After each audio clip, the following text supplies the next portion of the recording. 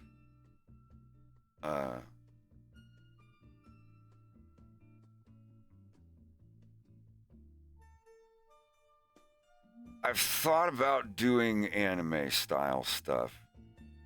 If I did a Fox in Space in the style of an anime where, you know, the characters only had like 1 or 2 frames for their mouth movements and stuff, I could put out dozens of episodes. But it'd just be another anime. The style is cool, but the more frames and the more effort that's put into the anime style, the more that I'll like it. If it's a bunch of characters just standing around, adjusting their hair and clenching their fists and yelling at each other about dead fathers, like, I don't want to waste my time on that shit.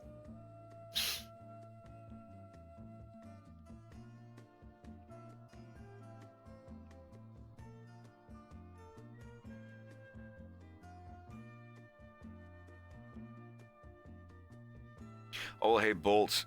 I'm making a Star Fox cartoon. That might, like, the theme is going a little with that. If you're new, I make a cartoon on YouTube. It's a fan animation about the Nintendo game Star Fox.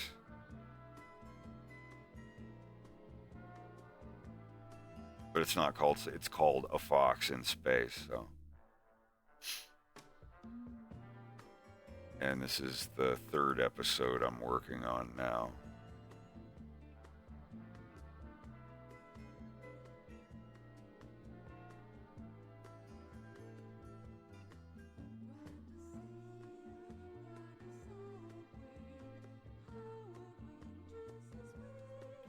This is, if you're familiar with the characters, this is Wolf O'Donnell from Star Wolf. And this is the episode where he meets the first future member of the Star Wolf team.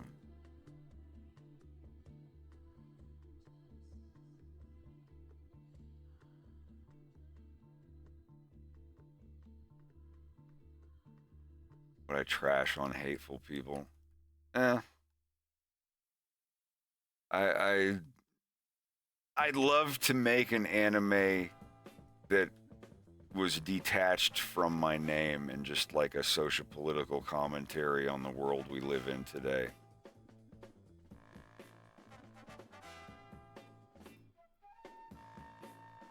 How long has the script been finished? The script for episode 3 is not finished. I've got all of the scenes blocked out of basically what's going to happen, but as far as the dialogue and what the characters say, that's going to take some polishing. It's not going to matter. Like, if I had the script all the way finished now, as opposed to the state that it's in actually, it wouldn't increase or decrease the speed of production. So I have to get these scenes set up. Like here, Bubba, if you've got, well, I guess Bubba left to get food too. Yeah, because if I'm going to be working on this scene for a month, that means the next scene doesn't have to be polished to its final draft for a month. Because then when this scene's finished, then I step on to the next scene. The first scene in the script has plenty of polish. But here, like, I actually have the script open for these first 2 scenes. I wanted to show you this program. This is called Kit Scenarist. It's not really upgraded that much anymore. The creator, Dimka Novikov, is working on the successor to this one called Stark. It's S-T-A-R-C, Story Architect. It's pretty great. But yeah, this is... Hey, it didn't save my... It didn't save my script?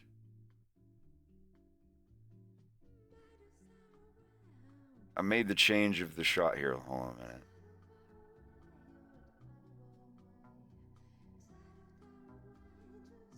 This is frustrating. I guess I didn't hit the Control S beforehand, huh?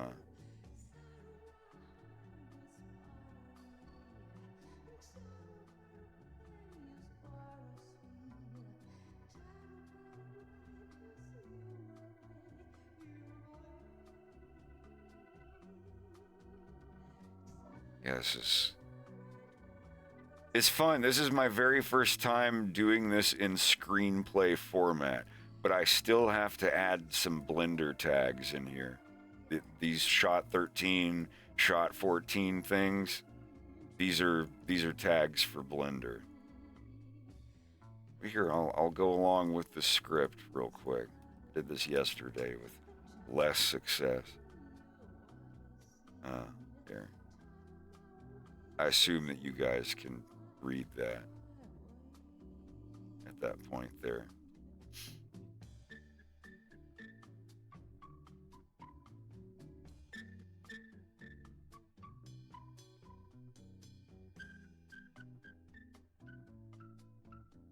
It always takes a long time to load the first time.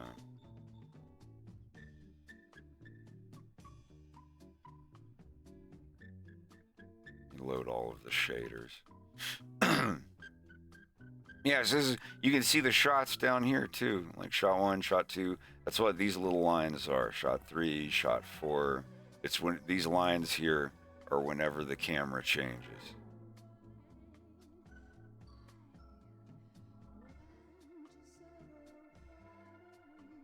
So like here's shot 1.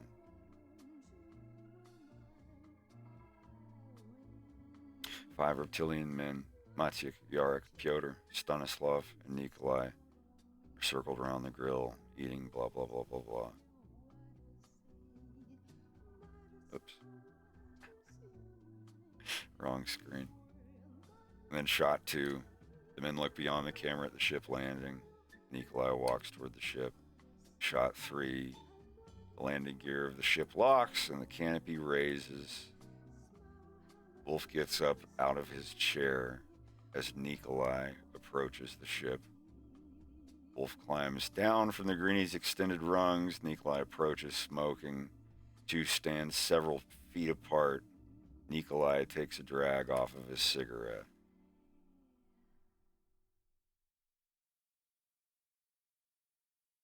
You won't see the smoke here. I mean, they aren't linked. Like, there's nothing special that's happening here that is linked to the cameras. This is just, I write in shot 5 because this is shot 5, then shot 6, then shot 7. And there is smoke, but this is the unrendered part. So Nikolai blows smoke in Wolf's face. Shot 6. Wolf opens his eyes after the smoke clears. You must be Nikolai.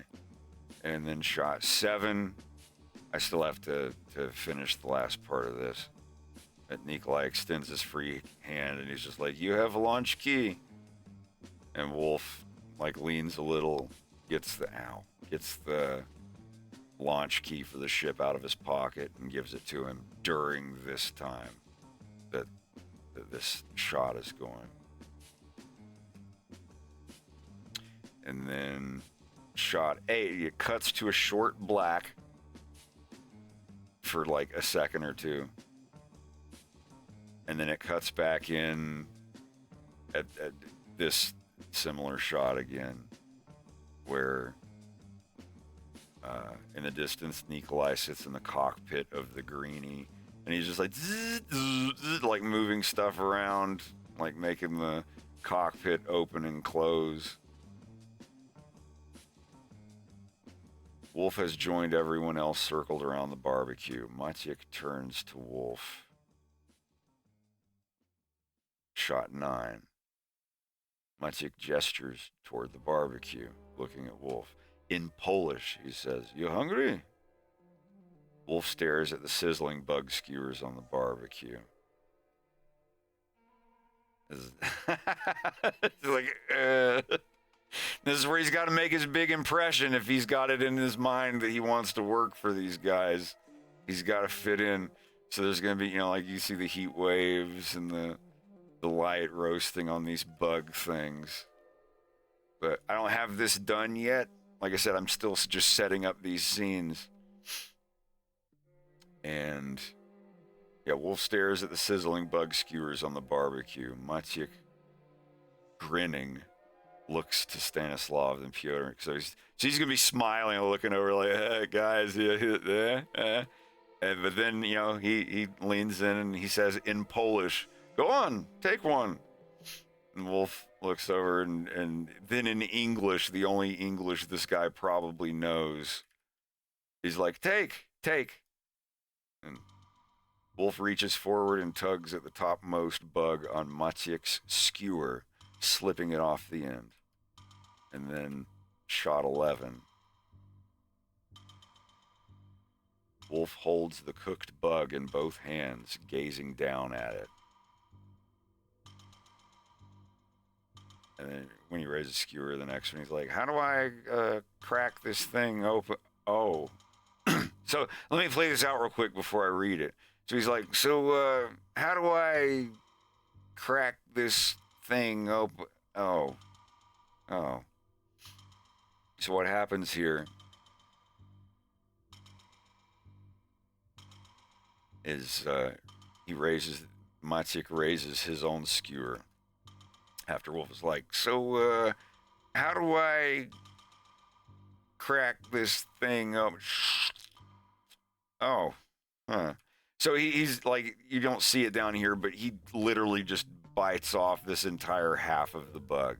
Head, body, legs, everything. Maciek takes a huge bite out of his next cooked bug. His teeth tear away almost exactly half of it. Some of the head, some of the body. Maciek chews his food loudly. Wolf continuing. Oh. Is that in here? And Maciek keeps shot 13. Where is it? Is it shot 13? Yeah, Maciek keeps chewing. Wolf looks down at his food, turning it over in his hands. Then, shot 14. Wolf looks into the eyes of the cooked bug. Quietly to himself, he mutters, it's you or me, little guy. Wolf's expression hardens. He opens wide and takes a huge bite, devouring the entire head first. He chews, eventually further tilting his head, trying to form an opinion on the taste. And that's what I have so far of this scene. And then it's going to cut back to them. The others watch him eat. They have likely never eaten with a non-reptilian person before, let alone shared this sort of food with them. Stanislav gives Wolf a nod while Yarek and Pyotr smirk. Maciek just continues eating. Like he's just like, okay, he's eating it like normal. Nothing to acknowledge here.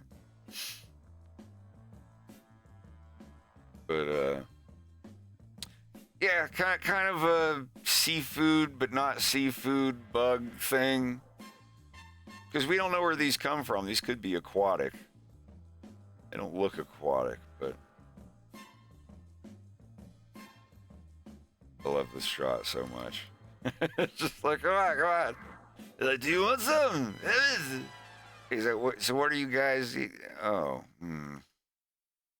It's just like, this is going to be so much fun to animate. I like how that turned out, though. Rex drew the bugs. Rex did a great job on them. I do like the angle in the shot. That looks great. There is going to be smoke, like a little bit of smoke coming up here, but I gotta figure that out. I gotta figure out a better way than just like literal smoke particles all the time, so they don't always, look exactly the same from every angle. if it's something like down here, like that's far away, just some smoke that dissipates when it gets up about this high, would be fine. I'll be right back.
hot take incoming. I think it is less selfish to not have a child and hardcore focus on your work than it is to go ahead and have the child anyway and half neglect them because you're so focused on your work. 100%. That was the shit that I got. It was like, you need to have a kid. Why aren't you? It's like I had too focused on my I think work. it was Tina. Tina had someone like, oh, you know, you're being selfish not having kids. I mean, who's going to take care of you Yeah. when you get older? It's like, whoa, wait. No, I Roll don't. that back a second. Don't replay that point. It's like that's your number one reason. Like that's. It's like, what the Yeah, fuck? don't be selfish. Who's going to take care of you? Like, wait.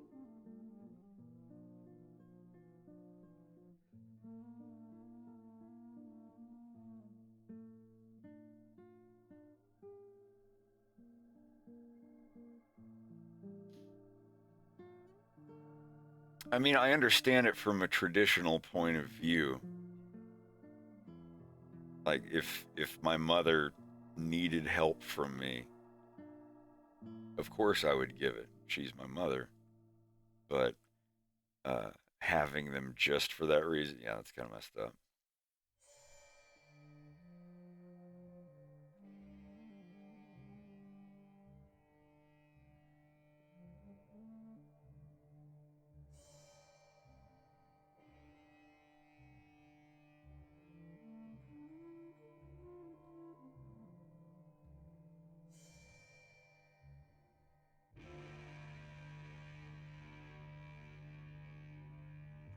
And that's, I believe,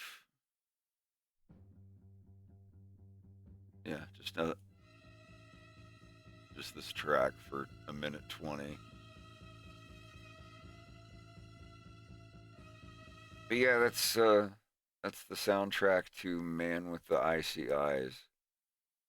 The point I was getting at earlier was that when Frank, the Wolf O'Donnell, the totally not Wolf O'Donnell, but a detective in a trench coat character shows up in the violence and it's his story being told, then like I want the setting to be like super late 60s, early 70s Italian giallo movie music stuff. And it's a thing I've never tried before. You all know me.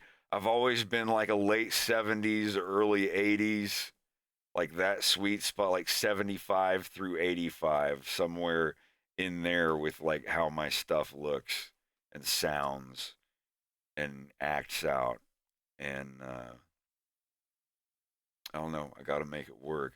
And then when the characters finally meet in later episodes and their stories are taking place together, I've got to figure out how to fuse those and not have it be obvious. Just have it be like, yeah, notice whenever there's like a big story where James is in the IT hell and all that, it's very dark wave, dark ambient kind of stuff. And then Frank, when he's up or downstairs in the other levels of the city, he it's like this completely different vibe.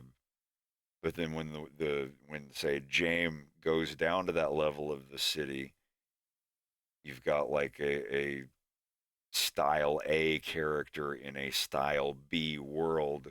So the music has to be a mixture of style A and style B, but just so subtly enough that it still works. And that's going to be a big fucking challenge. I'm going to try to make it work.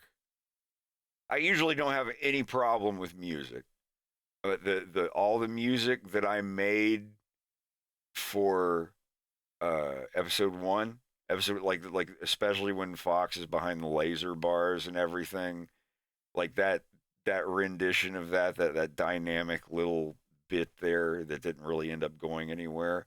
I'm very, very happy with how that turned out.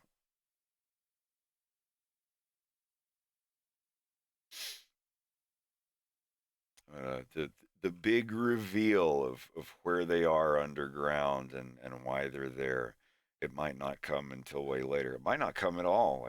Like I said, I'm going to be spending the rest of my life working on this. Unless I get a huge grant of money and a giant team of animators and I get it done sooner and start working on other things. But no, I would think I would rather just spend my life building a world of my own. Like my Star Wars Bible, I guess, like my own thing, and not let anybody else take it over. No Kathleen Kennedy, no, just I would never. I can't imagine like getting into my 70s or 80s and somebody's like, we would like to continue your legacy of the violence and blah blah blah. I'll just be like, no, fuck off. It's mine. The gum will lose its flavor the second it's handed to anyone else. Thank you for considering, but no, I couldn't. I wouldn't be disrespectful, but it would be a hard no.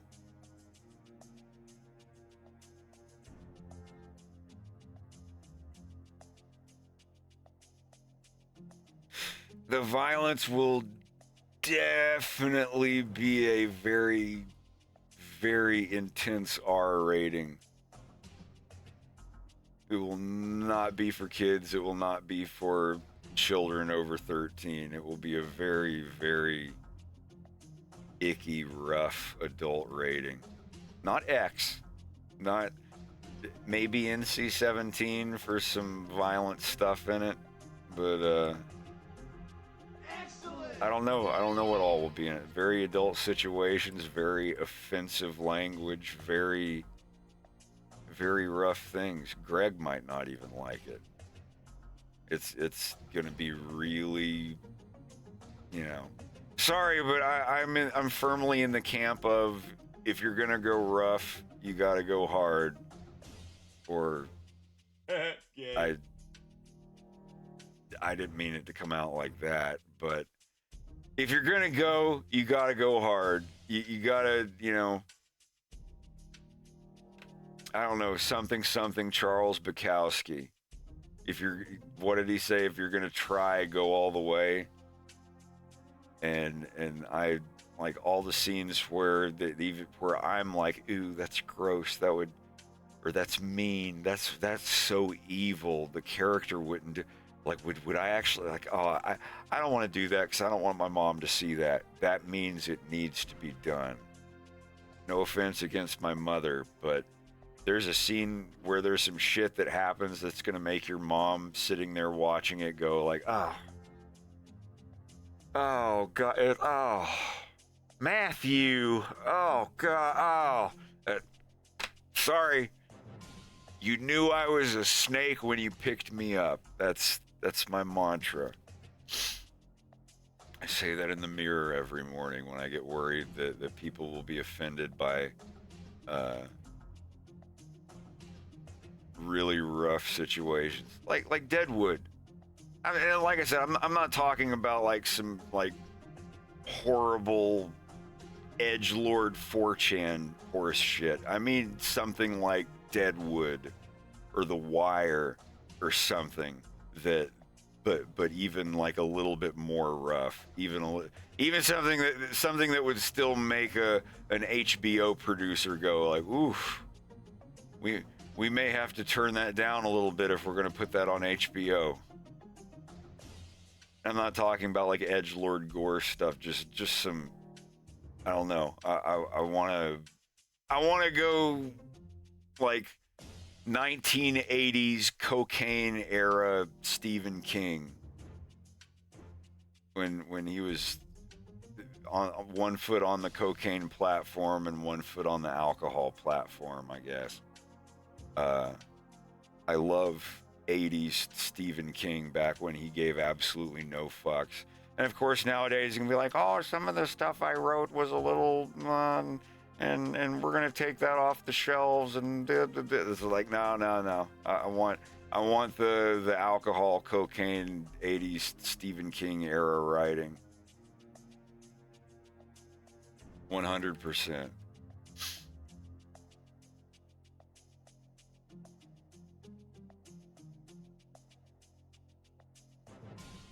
Yeah, I love Stephen King. It is entirely a coincidence that I'm living 3 hours away from him in Canada. It just, he's an East Coaster like me.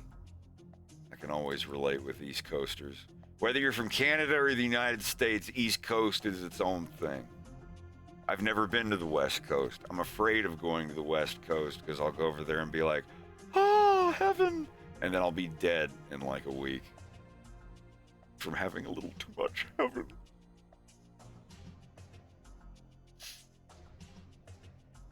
I wish I could give my cartoons an NC-30 rating.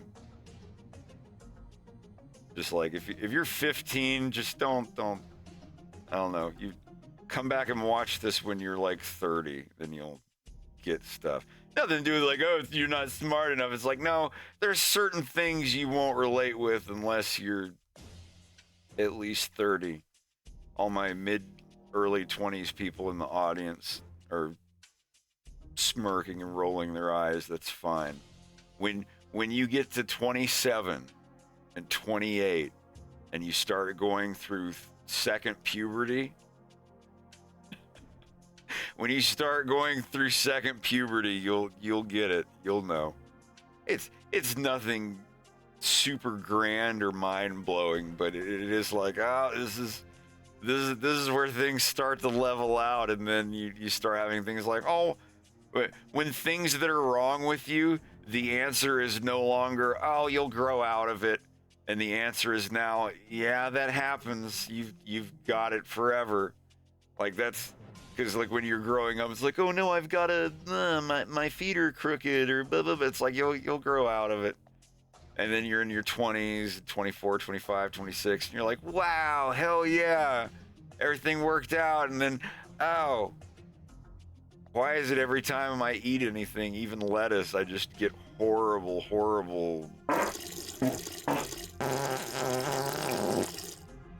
Wow, that actually worked pretty good.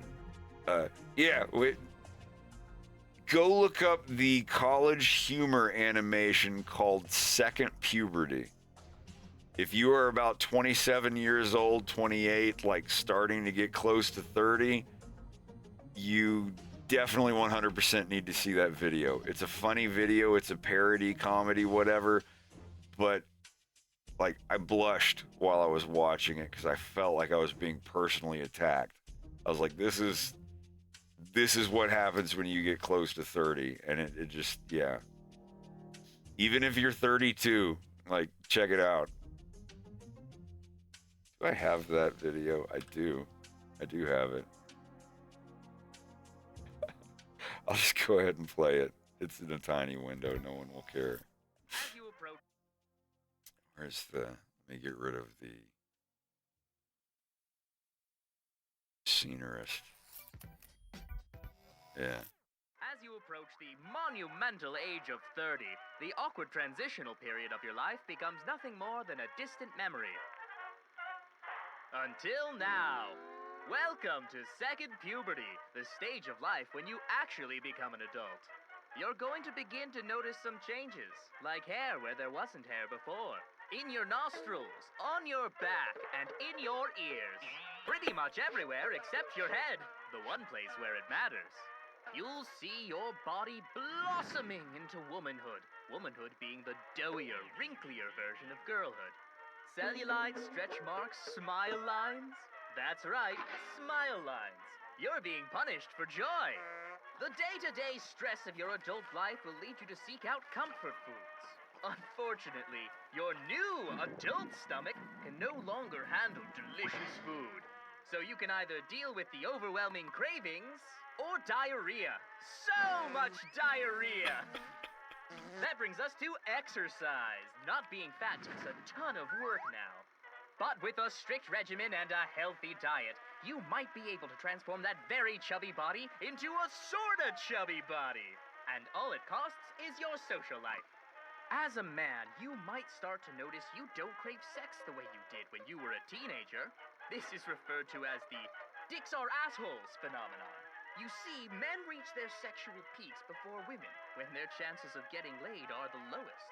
Then, their dicks slowly break over time. Human sexuality is essentially one big missed high five. But that's nothing compared to fertility, which dictates that a 15-year-old girl making a mistake on prom night has a better chance of getting pregnant than a 40-year-old woman actively trying to conceive with her husband. In fact, fertility starts to fall off year by year after 30. So start thinking about that stuff now, ladies. But why bother worrying at all? You have no idea what you're doing, and anyone who's ever given you advice is a fallible human who could be wrong about everything. Better you just drink to forget. Oh ho, but hangovers are way worse now. So, did I mention you can rent a car? That's pretty cool.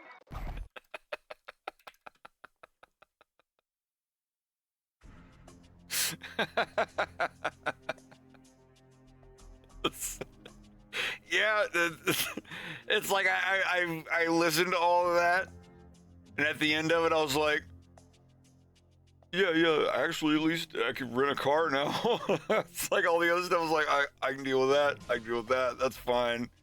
A little fat, a little bald, losing hair, getting it in places I don't want, like whatever. I can rent a car? Yes. Super optimistic. Being able to rent a car is an excellent trade for the extra body weight and face wrinkles and arthritis. Somewhat.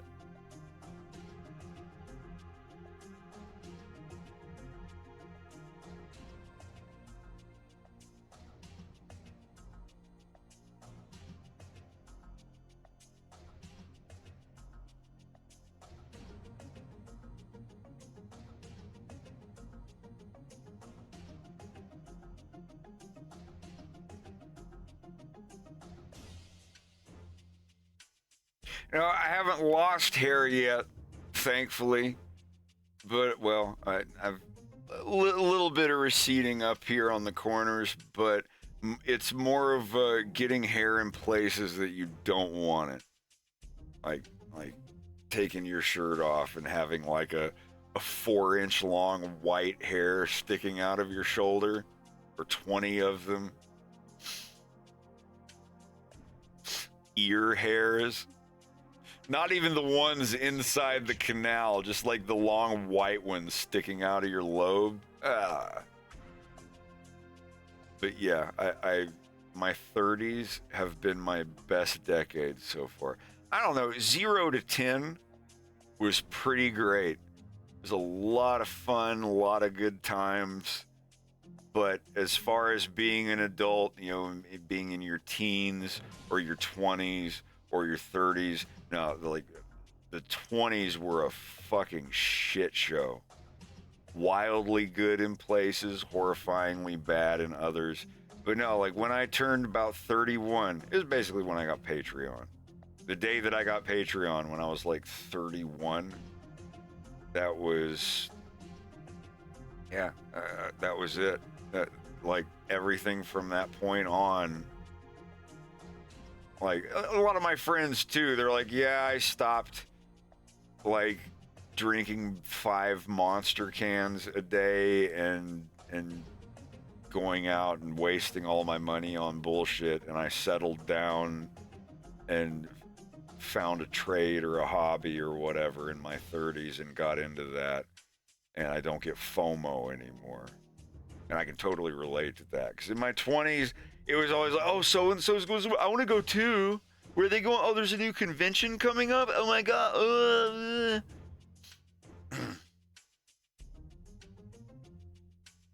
Yeah, and it, I don't know. It just things settled down and kind of fell into place. And you aren't going to feel that if you're like 23 and you're hearing this. You can be like, oh, well, I'm fine. Like I wanted to, or whatever. Like that's fine. Go wild, experiment, and do, you know, test things out, test the waters in your 20s. Like, be safe about it, obviously, but, you know, go out, you know, learn what you like about the world. And then when you start getting like 28, 29, 30, 31, around that area, you should start settling down. I mean, you can still be a wild party hound in your 30s. Just be a little, you know, dial it back a little bit. You can't drink as much. You can't pound back like fifths of Jack Daniels in a night like you used to.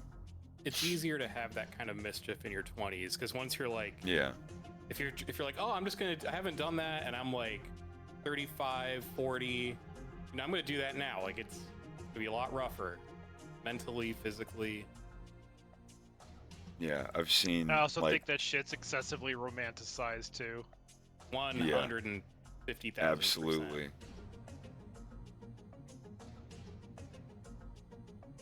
The number of times that I've been to furry conventions and someone who's already like blackout drunk like shoves me aside like, I'm away, I gotta find my Coke. And I'm just like, all right, buddy.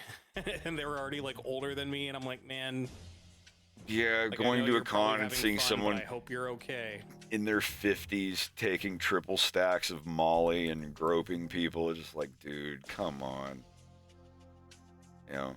Not that there's anything wrong with it. Not that there's anything wrong with taking Molly and groping people, as long as that's what they want, of course. But like I don't think I could. Like, I tried X when I was in my 20s, and it was like casting a spell that drains you of 75% of your attributes 8 hours after you cast it. Like, I get it. Like, yeah, it's literally the closest thing in real life to a love potion. It will make you do stupid shit that you have no business doing. I've seen people, like, get married and then they take ecstasy at a club and just end up fucking a complete stranger and ruining their life. And it's like, it will do that. It will make, like, someone that you won't go anywhere near on a dare from your friends, you will be sucking each other's faces if you both take ecstasy together. It is, like, everyone's like, there's no such thing as a love potion. It's like, temporary kind of thing where it'll make you want to grind on somebody that you otherwise despise. Yeah, that stuff will do that. Watch out. But, taking that shit in your 40s and 50s, like, I couldn't do that. Like, if somebody had some now and I wanted to take it, I wouldn't, because it's like I'm gonna be 40 in a couple months. Unless you wanted to, Greg. If we both took it together and we just lay around all night going, oh, for like 6 hours, nah. For like the 4 or 5 hours that it makes you feel good, the entire next 24 hours of your day is like having resurrection sickness in World of Warcraft. It's like minus 75% of all attributes, but instead of for 5 minutes, it's like the entire day while you're awake. It's not worth it.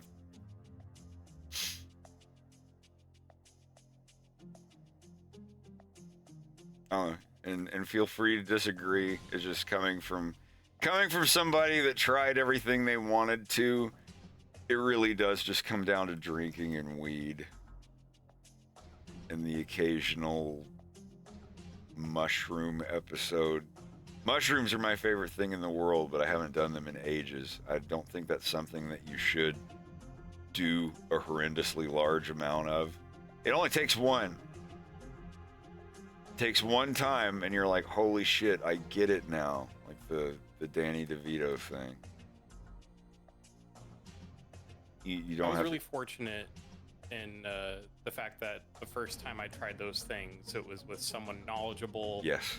And wasn't trying to Very take important. advantage of me. Made me do my own research and fact checked whatever I found out. Basically, I had to do my homework. Like, he made me do my homework. You should. Before I don't think you should be like, what are these mushrooms? Okay, let's do it. Let's just go let's for go. it. Let's fucking go. Yeah.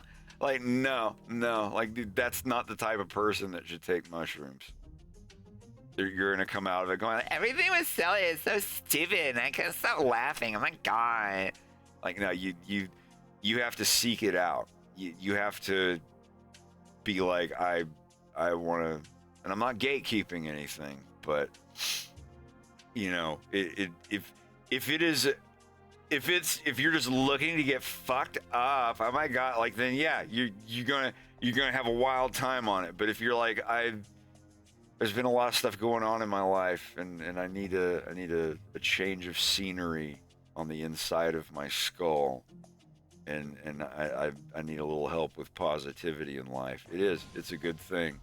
The first time I took them was in the summer of 2003, and it changed my life. It did. I became, like, that day forward, I was a completely different person, in the sense that I was way more laid back. Stuff wouldn't get me mad. I wouldn't, like, everything before that was the days where I would throw a video game controller if I got mad. Most people I know still do that shit. Like, it's understandable. You get mad, you throw a controller, you get mad. Like, and not just literally for video games, for a lot of things. You get mad and you want to punch something or kick something or yell and be like, "Aah!" or whatever. Like, after that, for years and years after the first time and we went out into the field and picked them, we just washed them off with a jug of water and ate them, so like we wouldn't have to walk back most of the time with anything on our person. And yeah, like it changed my creativity. It opened my mind. I know this sounds like some hippie shit, but I was in a place where I needed it. Not everybody needs it. I'm not gonna be able to say everyone should do mushrooms, bad. Like, no, some people don't need it, but I did at the time, and it's a large contributor to the person I am today. But other than that, anyway, I didn't mean to go on a tangent about shrooms, but just back to drugs and things. If you're in your 20s and you're with somebody and you're safe, and you know for a fact that person's not going to, like, stick their hand up your shirt when you're starting to forget where you are, then yeah, go for it. You know, just be safe about it. Weed is a joke. Weed is like the other side of the alcohol coin. Only weed, like, won't kill you if you smoke too much of it. Alcohol is more like a stomach, liver, dizzy carnival ride buzz, and weed is more like a tingly brain buzz and giggly funny. Like, I don't know how to describe it any other way, but yeah, or you could be one of the people that if you smoke weed, you have a huge anxiety attack. Honestly, I just think that's people who smoked too much weed. Because if I smoke too much weed, I'll get to that point, curling up and crying, and be like, oh my god, everything's fucked up, and death and dying in the universe and infinity and planets, and why can't I stand on Jupiter? Or like some wild like, yeah, if you completely, like, fuck yourself up on that, then yeah, you'll be fucked up. But if you're one of those people who has that kind of issue, eat half of a gummy edible. Find, like, how much. Dip a toe. Yeah, dip a toe. Ain't nobody gotta know. That's the thing, is like with weed or alcohol, any drug, like usually if it's your first time and you're with someone who's done it their whole life and they're just kind of like a party goer, like, yeah, excess, like, here, do a gravity bong, it's your first time, get Chris and do the let's go deep. Like, no, don't. You're gonna have a really miserable have time. Somebody who's got, like, a towel and a pillow and a glass of ice water ready for you, or a wet rag on your forehead in case you have a little too much or something. Babysat, as they call it. Yeah, I'm that person. I'm 100% that person. Although, unfortunately, the bad situations that I've been part of are usually when someone else was in charge of a person and they're like, yeah, she smoked a little too much weed. I'm like, that's fine. I'll sit over here with her and lean over and whisper in her ear, "Hey, you had a little too much. Just, it's gonna suck for about an hour. Just chill over here and play Angry Birds on your phone. I'll go get you some water. Do you want some breakfast?" Like, I love doing shit like that. I love chaperoning. Like when friends are doing like a mushroom trip or something, I will be that guy. I will be the one that will watch over people. I don't Tells them mind they that. can't just sleep there draped over the toilet or underneath. I tried with you. You wouldn't let me. You're like, no. I was like, well, at least let me wipe this place up and give you a pillow. Yeah, it's too funny. You can't. Well, you did. You succeeded. Like I tried. You can't just sleep on the toilet. So I crawled under the sink and slept under the sink, and then you came back later. It's like, well, you gave me a pillow, and you came back later. You can't just stay under the sink. So then. I was just worried about like, you know, then like 20 minutes organisms. later, I was 100% fine. It's fortunate. If you get a little tipsy and smoke way too much weed, like if you drink a little bit of alcohol and get a little tipsy, and then you smoke weed and it completely fucks you up. If it's the weed that completely fucked you up, give it like 2 hours.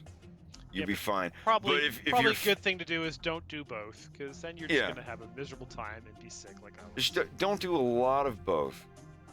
Like I like almost every other day. Like I'll take a puff of a little something. But you know me. Like I'll buy like an eighth of weed and it will last me like 2 months because I take this little. I'm like, okay, like that's all I want. And then like for 3 or 4 hours I'm fine. I don't get stoned anymore. I feel sad saying that. So I used to love it, like, oh dude, let's go to Sam's Club and get like the bulk, the gross of Hot Pockets. Just like 144 Hot Pockets. And take them home and like we got a great Philly. We got a wrap to wrap the weed. Like, man, it's been so long since I smoked a blunt. I miss that. Whenever I smoke a blunt, it feels like it's 2002 again. Like I said, I haven't put weed in a blunt and smoked it since, I don't know, the last furry convention we went to 6 years ago. I don't know. It's been so long. I did get some sake on the way back from having sushi, though. Oh, yeah? Mm-hmm. I could go for sake right now. Yeah, I got white grape sparkling sake. I'm letting it chill before I have any. Oh, you're gonna drink it cold? Oh, yeah. Especially if it's sparkling sake. Yeah, I like it. Yeah. That would have to be, that would have I to don't chill. think I've had Spark. Well, no. I think I can't remember now. I've had all these different... I've had like the regular Gekkeikan or whatever, and then I've had the... What's it called? I forget the name of it, but it's like the milky white sake that's opaque. And you put a dash of... what's it called? Fromage. What's the raspberry liqueur?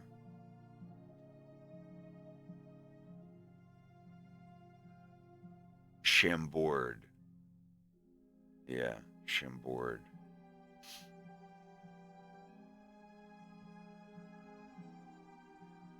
That's a little trick. Get a bottle of Chambord. It looks like a health potion from Diablo. It's like the Erlenmeyer or whatever, the round bottom stem out of the top.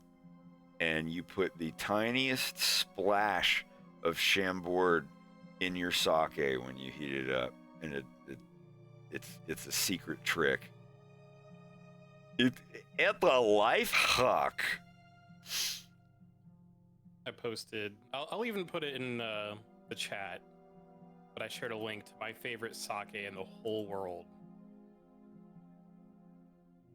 It's yuzu sake. Is that one of the milky ones?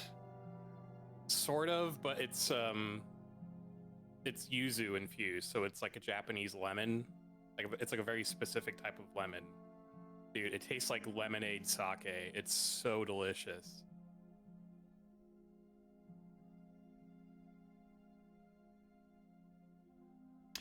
Yuzu Omoi.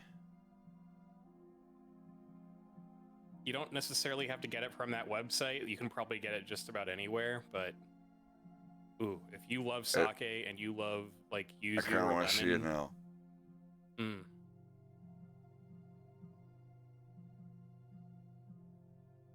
I like sake. I'll definitely have some.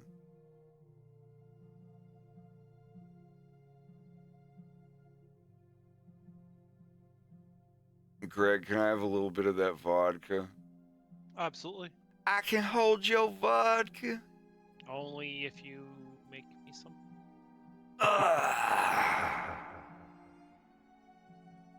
Soju. I don't know what is soju, Rex. isn't it a type of sake? Like, yeah, it's like usually like a fruit infused.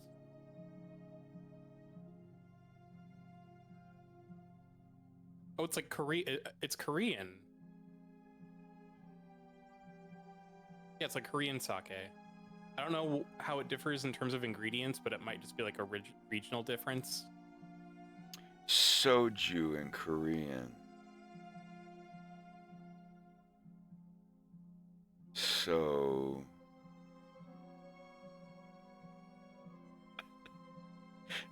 Chew!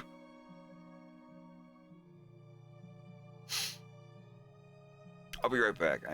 I'll take you up on that. You want a drink, Greg? Yes, please. So, do you wanna drink some vodka?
I am so full of sush. It is actually painful. Oh my god.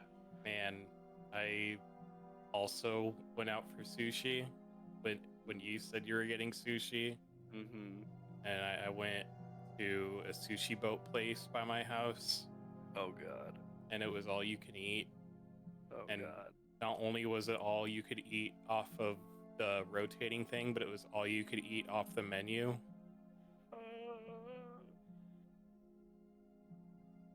I got destroyed. Yeah. I had just enough energy to walk next door to the Fubon and get sparkling white grape sake for tonight. I got a recommended cider from a Vermont brewery, which is like 3 hours from here, from Drew, and Let me tell you though, after we did, I got this huge dinner box thing and 2 hand rolls, spicy tuna, spicy salmon, the best. But we also had like a tempura appetizer. So I ate like this huge bento box thing, a couple of hand rolls, and a bunch of tempura. And then we got froyo after. And I ate an entire soft serve of espresso. I got the kid size because they let me get it. It was like 5 ounces, but I'm like 5 ounces extra full of soft serve, and I'm gonna die. I feel so good, Dude, but I'm gonna die. You sound full. Oh. You do. You have this. I'm gonna eat another bite, but if you could just roll that sausage over.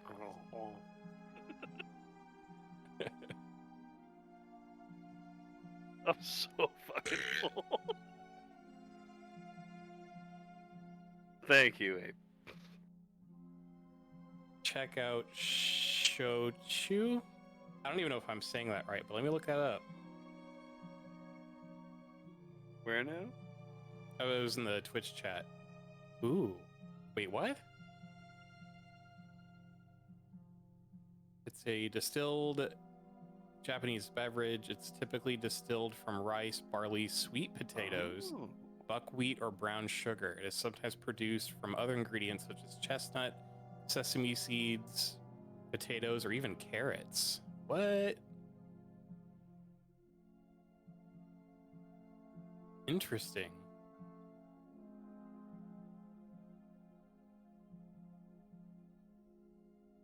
Oh, it's Japanese soju. Freaking neat.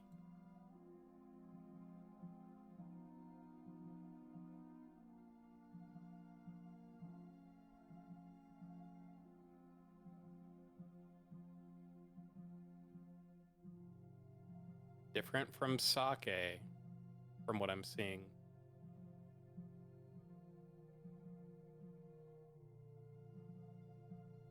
Yeah, I'm honestly more of a sake dude over like whiskey or vodka or, you know, hard liquors like that. I like more mild things. I'll have like ciders maybe. No, definitely. Like I prefer ciders over just like your standard beer.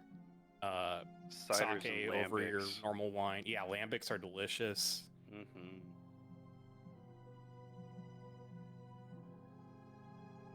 Fred's holding some stuff up to his camera, it looks like. Is that...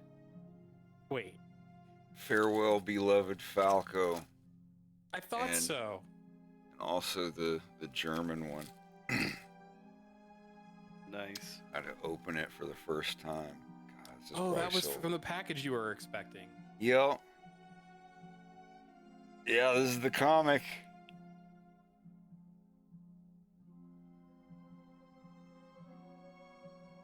Yeah, I'll show a little bit. I assume that's showing up okay. Mm-hmm.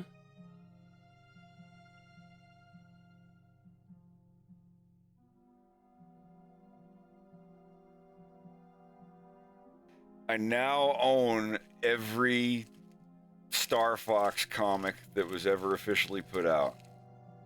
It's not counting like the gay fan dojins or whatever, but I want to open this just for a minute. I just want to turn a few pages. I think this might be the original thing it came in. Or not, I don't know. Wow. This is the best packaged thing I've ever received. Of course, it's from Japan, where people still give a shit. Farewell, God, yeah. It's like a little manga. Oh, it's not in mint. The corners are a little worn, but...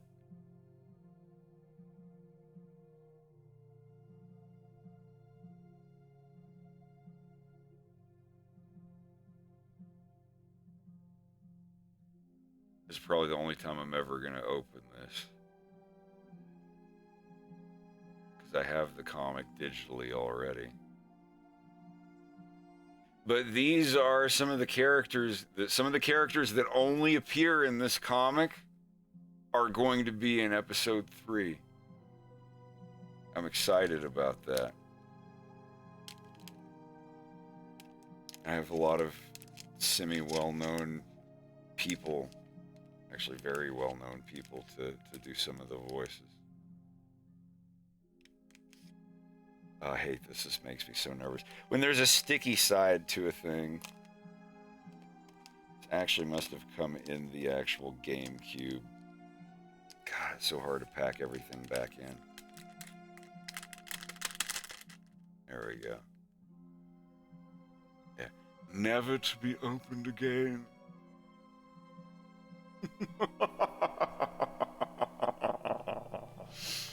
Oh, anyway. This is, yeah, two Star Fox comics that were official and released. Now, the Nintendo Power one, I could show that, but that's like 11 issues of Nintendo Power. One sec.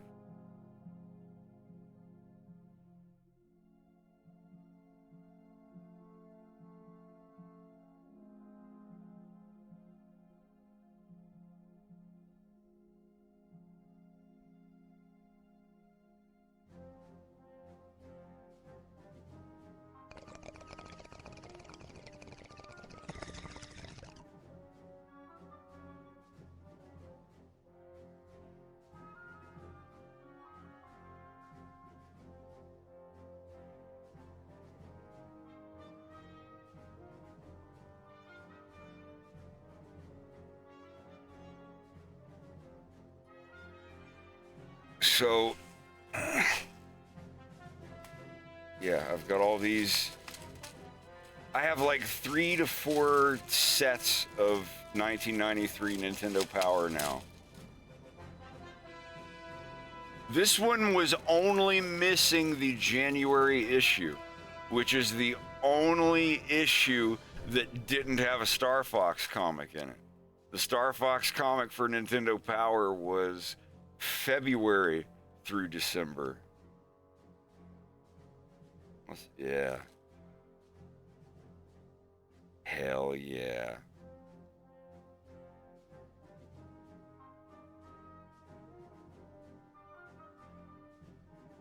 I have like 3 or 4 copies of the 1993 set of Nintendo Power.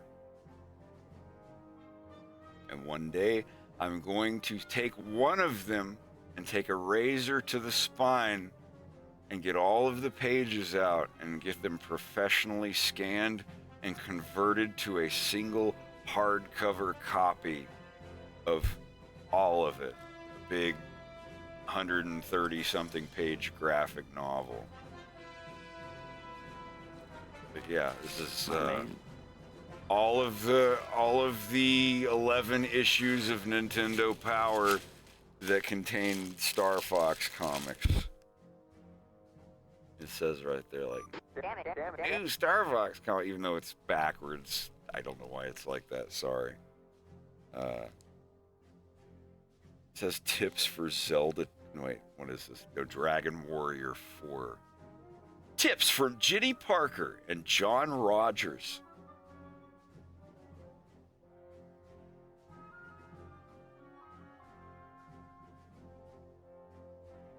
Yeah. Feathers for brains! For the last time, we are not thieves! Yeah, these are great. But yeah, I have at least 3 copies of all of the issues. And the reason is, like I was saying about the comic books earlier, I want to have a reader copy, one that I can like cut up with a razor blade, like at the spine, and you know, get those scanned. And I'm gonna look through them, every copy that I have, find the best quality, Because some of them, like, you'll get a copy of a Nintendo Power magazine or an EGM, and one of the pages in the corner, there'll just be a black ink blot where the printer fucked up on that copy. And, like, you look at the copies at the store behind that one, and they're fine. It's just like, oh, well, this one. And yeah, these are a tax write-off.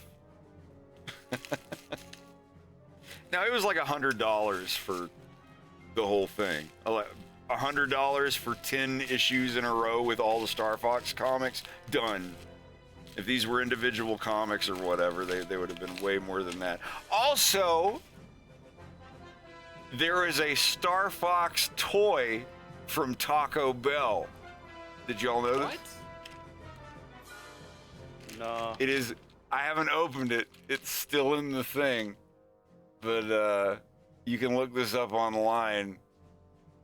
It's one of those things where there's like 3 little balls in it, and you pop the thing, like the basketball games where you try to pop the balls into a thing, like a hoop, and the inside of it looks like the R-wing. I can't get it to show very well. Let's see if I can. You can kind of see in there on the inside of it. But it's Star Fox 64. It was the Nintendo 64 toys that came out there. It's backwards, but that says Star Fox 64 Shootout. It wasn't specifically Star Fox. It was right in like early '97 when the Nintendo 64 was getting really big. But yeah, I think at this point, the only extra thing I want to get is one of the Kellogg's Star Fox Game Watch things. I'll wait until I got a little more money. I don't want to, break the bank right now. Anyway.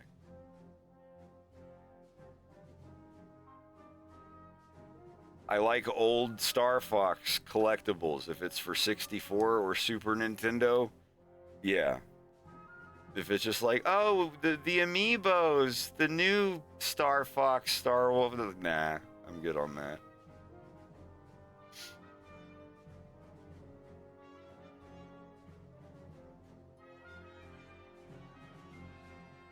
What are my thoughts on Zero? It wasn't a bad game. It just, like, I had just got finished playing Star Fox 64 3DS. Cindrake gave me his old 3DS, and I got Star Fox 64 3DS for it. And it just felt like that with, like, a very small expansion pack. And I'm like, oh, there's a hovercraft now. And fighting Pigma, and Pigma's like, quit roasting my bacon. You're treating me like a pork roast. I'm like, really? So we're just like that disconnected from acceptable lore that like Pigma is making comments about bacon and roast pork dinner. Like, it stick to the pond, Froggy. I can accept. It's a little bit racist, but it's not quite like hey, maybe frog people live near ponds. They like the humidity and the bugs or whatever. But Pigma, when you're shooting him, he's like, quit treating me like a roast pork dinner, or like whatever I was just like, I can't. That took me out of it. And I did the hovercraft level. I like the little like robot buddy that rappels down and hacks into stuff, but it was just Star Fox 64 again. They were trying so hard to just like stay true to Star Fox 64 more than anything else, not considering any other games. And I like the first couple levels were cool and I liked them, but it didn't keep me in. I didn't finish the game. It's the first Star Fox game I'd never finished.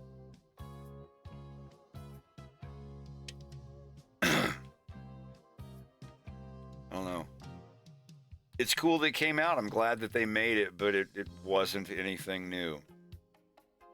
We need a Star Fox game that's closer to Mass Effect or just like the storytelling nature of Metroid instead of, 10 rail shooter at levels and then a floating head at the end. Oh, it's so Star Fox. This is aesthetic. Yeah. You gotta,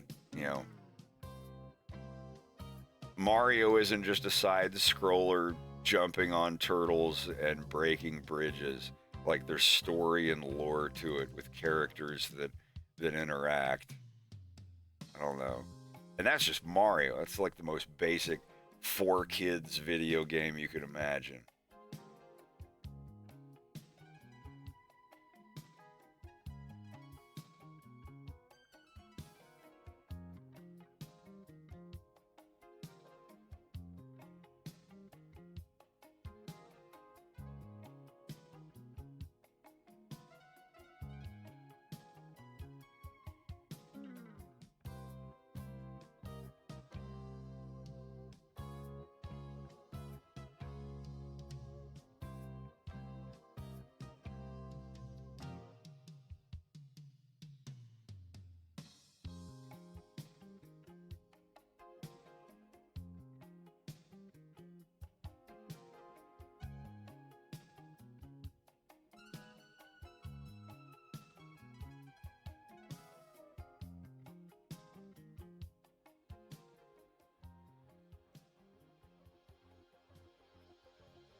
The game you're watching is called Chacon the Forever Man.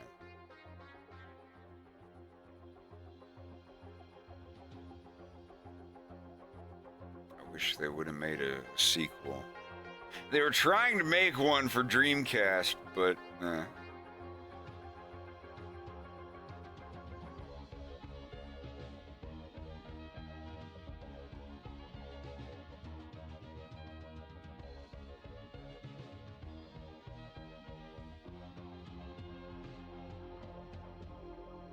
well, there's no grotesqueries committed in the Star Fox fan community that aren't committed in every other Nintendo fan community. The Zelda fandom, the Pokemon fandom, the Bowser fandom, Nintendo has to face the music and accept that people are going to write and draw and animate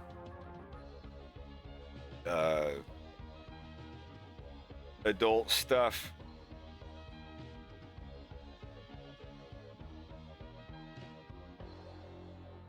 But the Sonic fandom. I mean, Sonic fandom was probably the first one where people were like, why are there so many weirdos in this fan?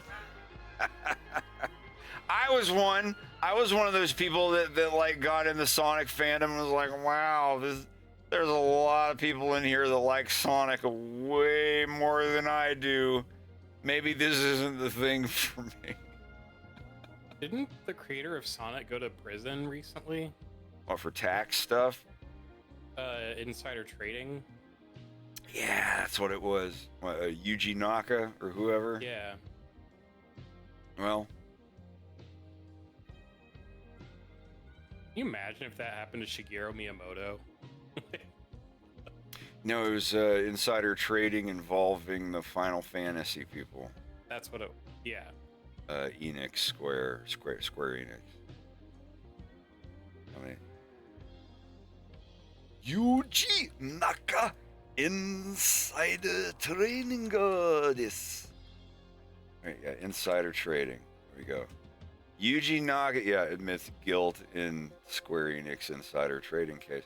Sonic the Hedgehog co-creator. He's a co-creator. One person makes the character and the other person draws the character, I guess. 2.5 years in prison and a fine of over 1.2 million. That's what they're facing. This is June 1st this year. Sonic the Hedgehog co-creator Yuji Naka faces a prison sentence of 2.5 years and a fine of over $1.2 million for his part in an insider trading scheme at Square Enix. Damn. Pled guilty, saying there's no doubt he was guilty. Wow. Well, At least he didn't like grab somebody's titty or something. It was just like, oh, I'm using some information to make more money on the stock market. I mean, it's cheating. It's not fair, but yeah, like not really a huge scandal in my book. Everybody's trying to cheat to make money these days. It's bad and tisk and naughty and whatnot, but you know, when someone comes up and they're like, oh dude, did you hear about Yuji Naka, the guy that made Sonic the Hedgehog? Like, the first thing that's gonna come to your mind, did he kill someone? Did he someone? Did he harass somebody? I was like, no, he insider trading. Okay, that's it's bad, it's mean, diddle. but huh? I said at least he didn't diddle. Diddle me this, Batman. No, no. No, it's the diddler. Now you have a choice. No, you can unstitch my ass, but Rachel dies. No.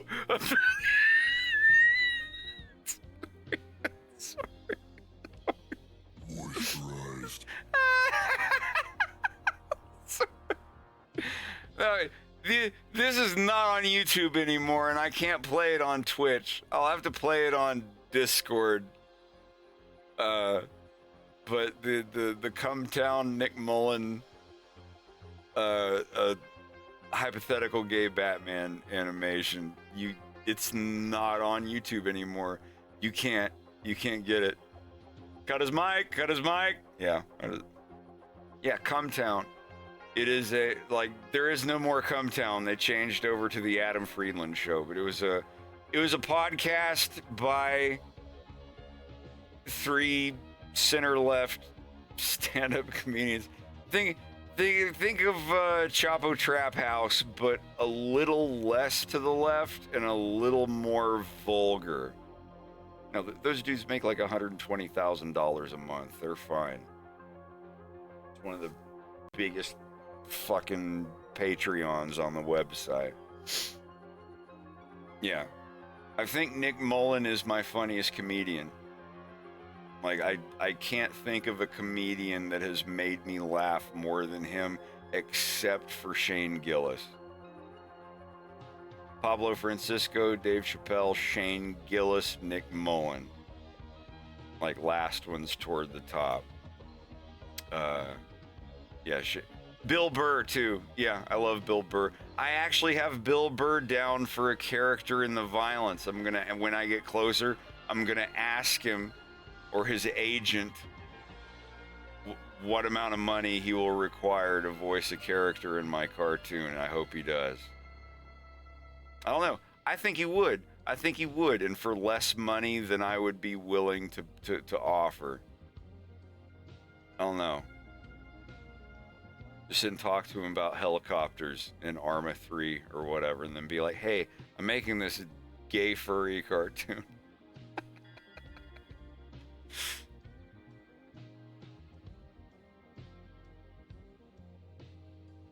We're going to talk.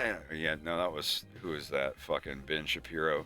We're going to talk about the woke hive mind virus, blah, blah, blah. But first, here's a thing from my sponsor, Sherry's Berries. I technically am a man, and I prefer Sherry's Berries, blah, blah, blah, blah, blah, blah. Tuborg Gold. Trade in your gold. Oh, God. That dude fails the lunch table test. 100%. Yeah.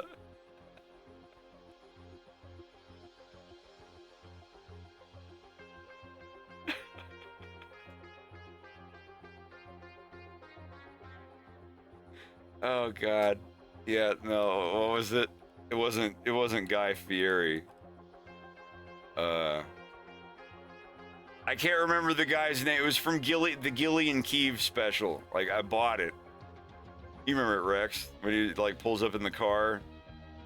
Yeah, that was. No, he was making fun of him. Guy Fieri, but I can't remember the guy's name. Oh, the name, right? Like gone. I've got it on my computer. Like I can watch it later, but the Gillian Keefe special. And the people in the restaurant across the street thought that was actually him.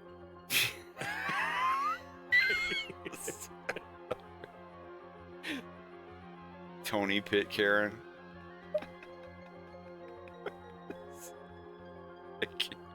Yeah, I have Pitcairn, Toby. It was Toby, not Tony. No, it was Toby. Toby Pitcairn. Hold on,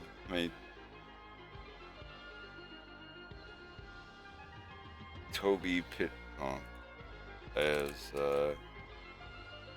not Pitcairn. Oh, but it's Pitcairn. No, it's not. Wow. Maybe it is.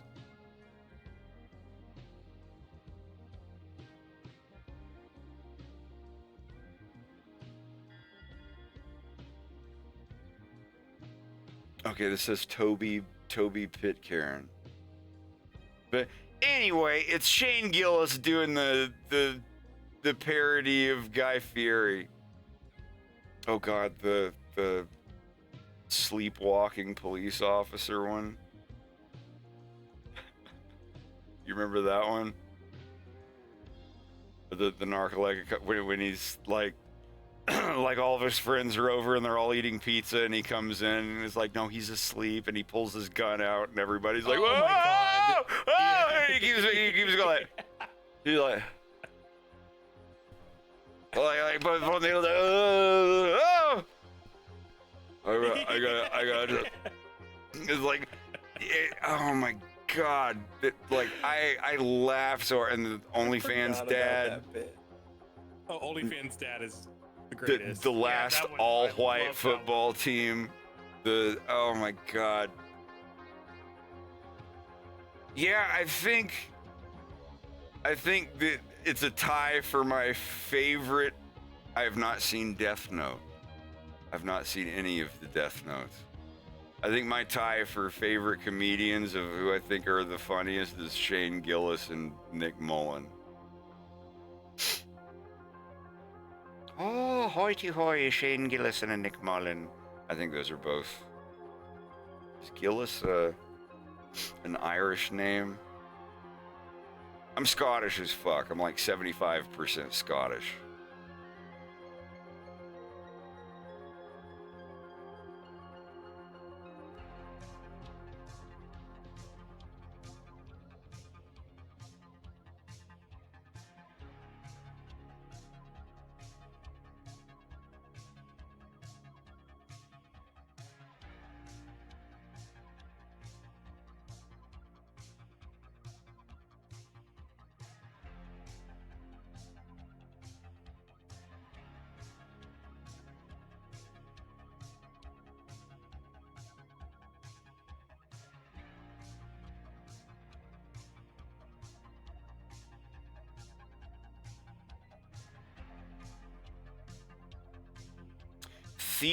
Like, I have a list. Let me go through the list. Maybe you'll recognize some people. All right, I have a giant list of people that I want to voice characters in the violence. The first 4 or 5 are super, like, confirmed. Here, I won't bore you guys with this. So yeah, this is the list of people that I want to do a voice in the violence. Matthew Gafford, Slava Tsigankov, Kim Miley, Hunter Hancock, aka Meat Canyon, Joshua Gote, a remix, Jonathan Jones or Laughing Hyena, Jeremy Elbertson or Germa, Will Jordan, otherwise known as the Critical Drinker, Joe Gran, Ukino Joe. Y'all know Joe. Joe, hi if you're there. Also Danielle Kogan if she's interested. This is a list. Sorry, I'm going down all the people that I've ever dealt with or talked to. Theo Vaughn, Jared Kiso, Wayne from Letterkenny, Bill Burr, Sam Hyde, Nick Rochford, Jet Neptune, Froggy Fresh, or Tyler Cassidy, I'm sure he's on there.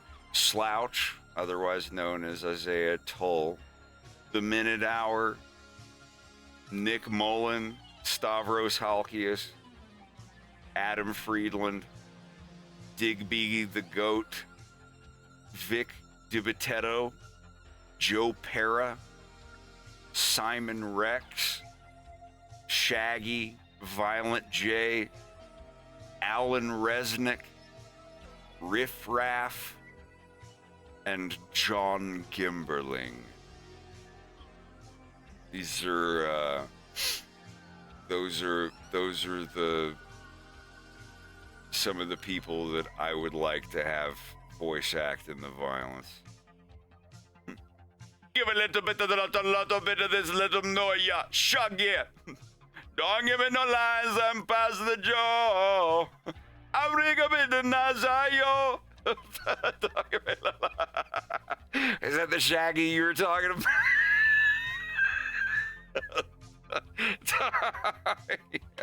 I would love to have wait, that's Sean Paul. No, who is Shaggy? No, Shaggy was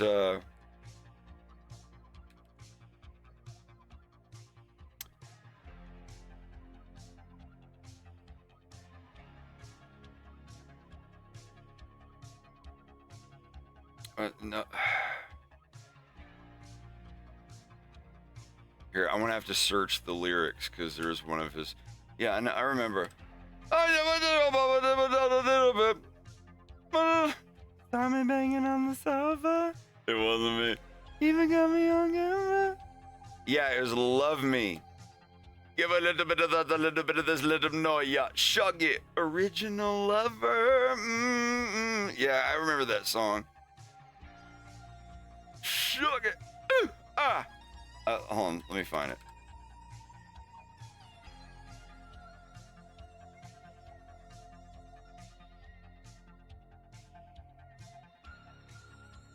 Is this it? Give a little bit of that, a little bit of this, let them know, yeah. Shug it. Original lover. Yeah. Yeah. This is the shit. Catch your groove, girl. Catch your groove, that's right. Love me, sex machine. That's right.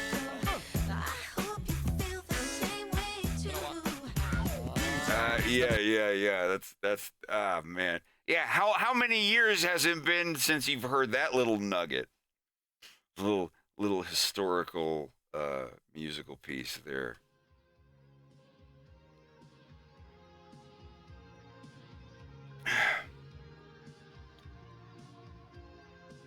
Yeah, give it a little bit of that, a little bit of this, let them know, yeah, shug it. Yeah.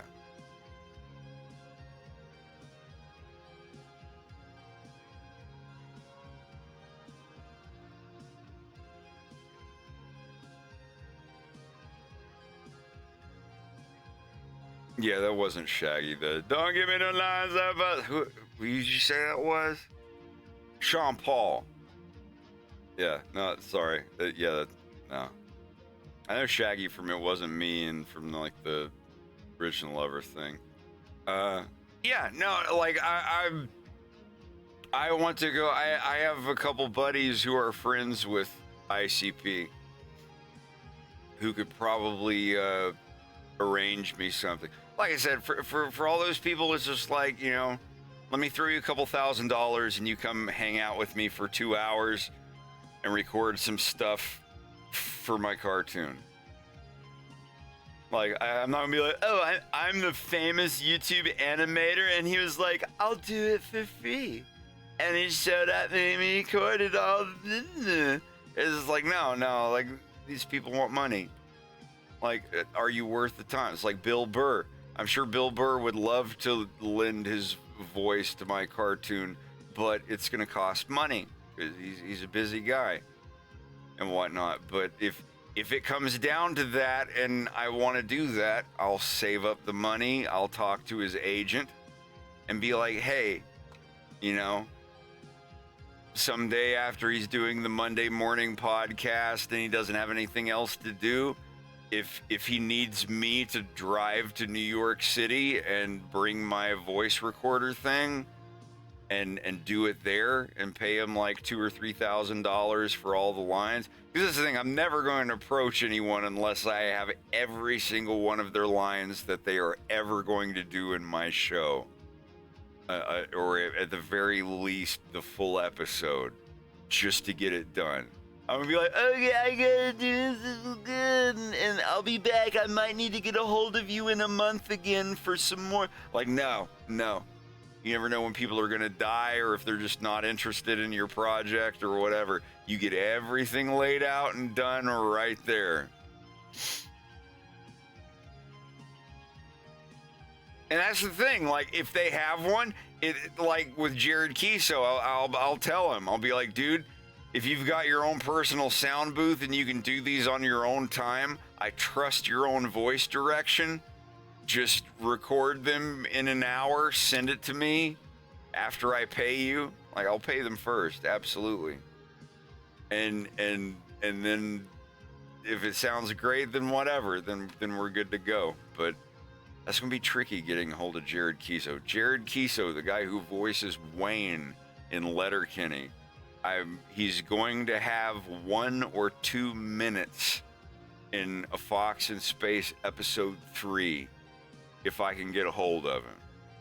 Like I said, I haven't reached out yet, and I'm not going to until I have his entire diatribe or monologue or like whatever he's gonna give Bill.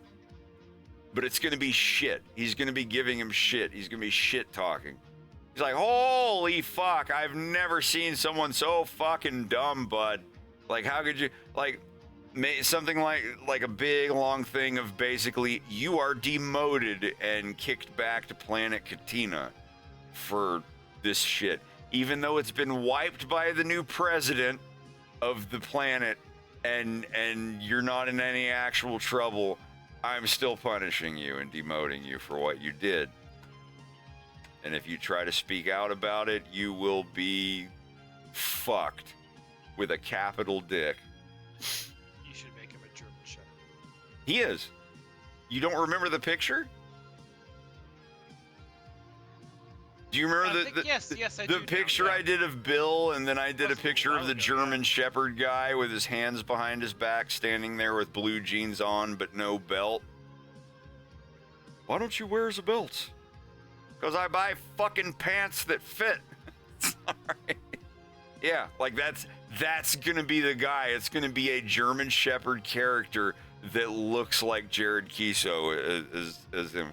Like, it obviously, like, people are gonna see him and be like, holy fuck, that's a guy from Letterkenny. If he'll do it. If he won't do it, then I'll talk to Matt and be like, do you know any like really East Coast Canucks that can do a good Jared Kiso or Wayne from Letterkenny impression?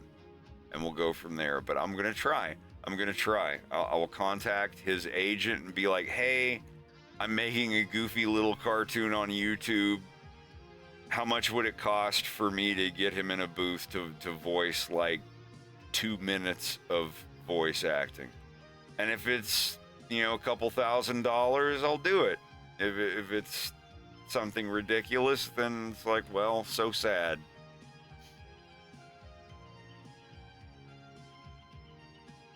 But we'll see. Like I said, the important thing is that the plan I have for him, if it doesn't work out, I have a contingency plan. Like, if he doesn't want to do the voice, oh well, I'm not going to get on the internet and cry and be like, he was the only. I was like, no, I'll find somebody else to get it as close as possible as I can, and I'll write my own script for it. That's the most important thing. If you're trying for a famous person to have a little guest cameo in your cartoon or something, have a plan in place in case they're like, no thanks. And you never know. You never know. But if it means I gotta save a little extra money for a few months to do it, I'll totally do it. I don't know if he's interested in my life story, but I'd like to tell him, like, hey, you know, I live in New Brunswick, and it's a very small little cartoon project I've got going here. You and I both know that this is the drive-through province, and we don't get a lot of representation out this way. So I'd like, as an honorary Canadian, to invite you to be part of my Canadian cartoon project, and blah blah blah blah blah. And if he wants to, sure. And if not, that's totally fine. I've had a lot of projects where people have given me paragraphs of stuff, and I'm like, I appreciate the interest, and I appreciate that you want me to be part of your project, but I'm not in the market for it right now, and I wish you luck. Like, I've done that, and it hurts to do that, but you know, sometimes there's something that you're just not really that interested in, and you wish them well. I've had 3 YouTubers that have like several million followers get a hold of me for like some big like voice acting thing that they're gonna make like a goofy cartoon or something, and they want me to just do my Wolf O'Donnell voice or whatever. And I told them, I was like, as far as my, like, I'm weird. I'm very, very weird about my voice acting. There's nothing left. My berry blast.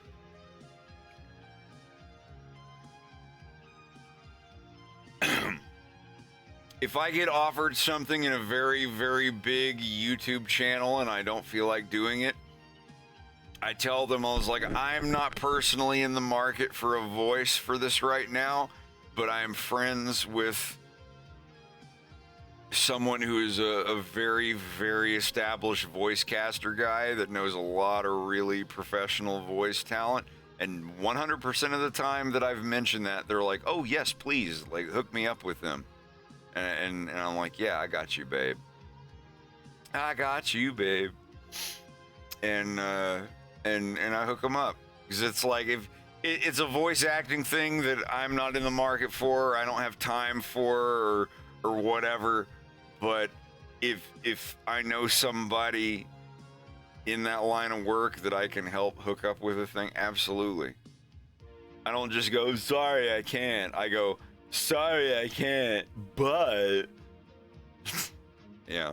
I was like, I know some people. I've hooked up a couple people with some neat voice roles. But I know this sounds a little altruistic or whatever, but I like lending my voice to cartoons that are made by people who have smaller channels than me. It might sound kind of gay or lame or whatever, but if I could snag Billy Zane to voice a character in the Violence, 100%. There's a name I haven't heard. Yeah, holy fuck! I would love to get Billy Zane to voice one of the protagonists, or even one of the bad guys. But anyway, yeah, like especially here recently, I've only got like 150,000 subscribers on YouTube. And anyone that's got around the same subscribers or less than me, those are the people that I'm interested in doing voice work for. I know that's pigeonholing myself, but I don't know.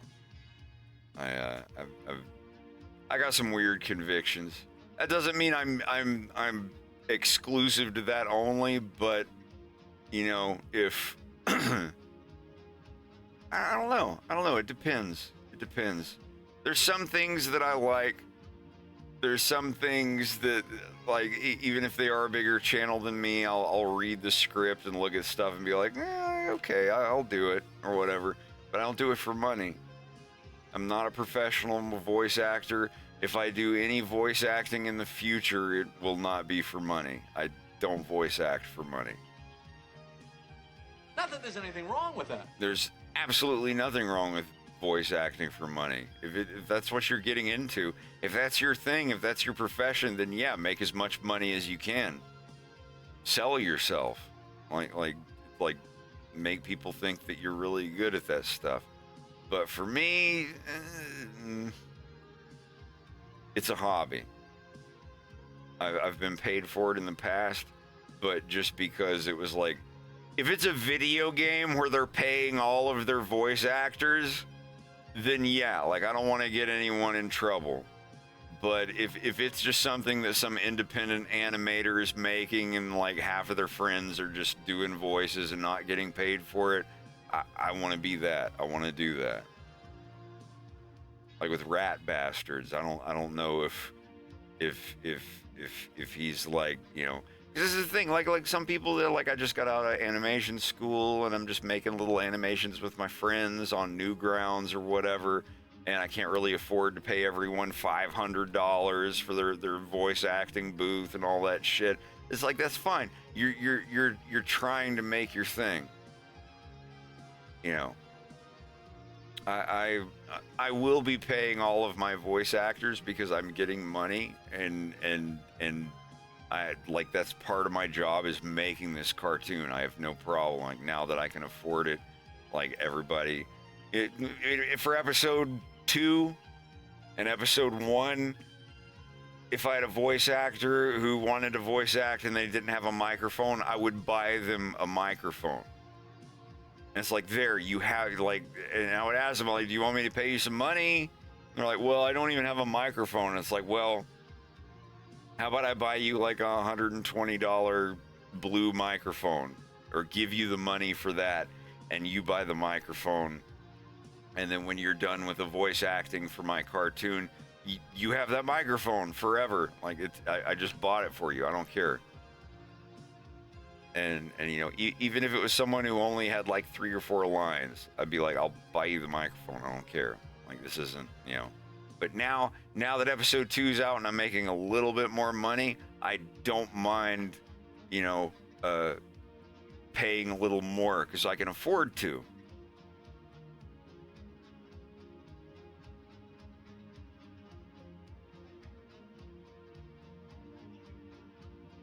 And if there's any person who did voice acting for me in episode 1 or 2 that I didn't pay money to, and you want to reach out, like, I assume I paid everybody that wanted to be paid.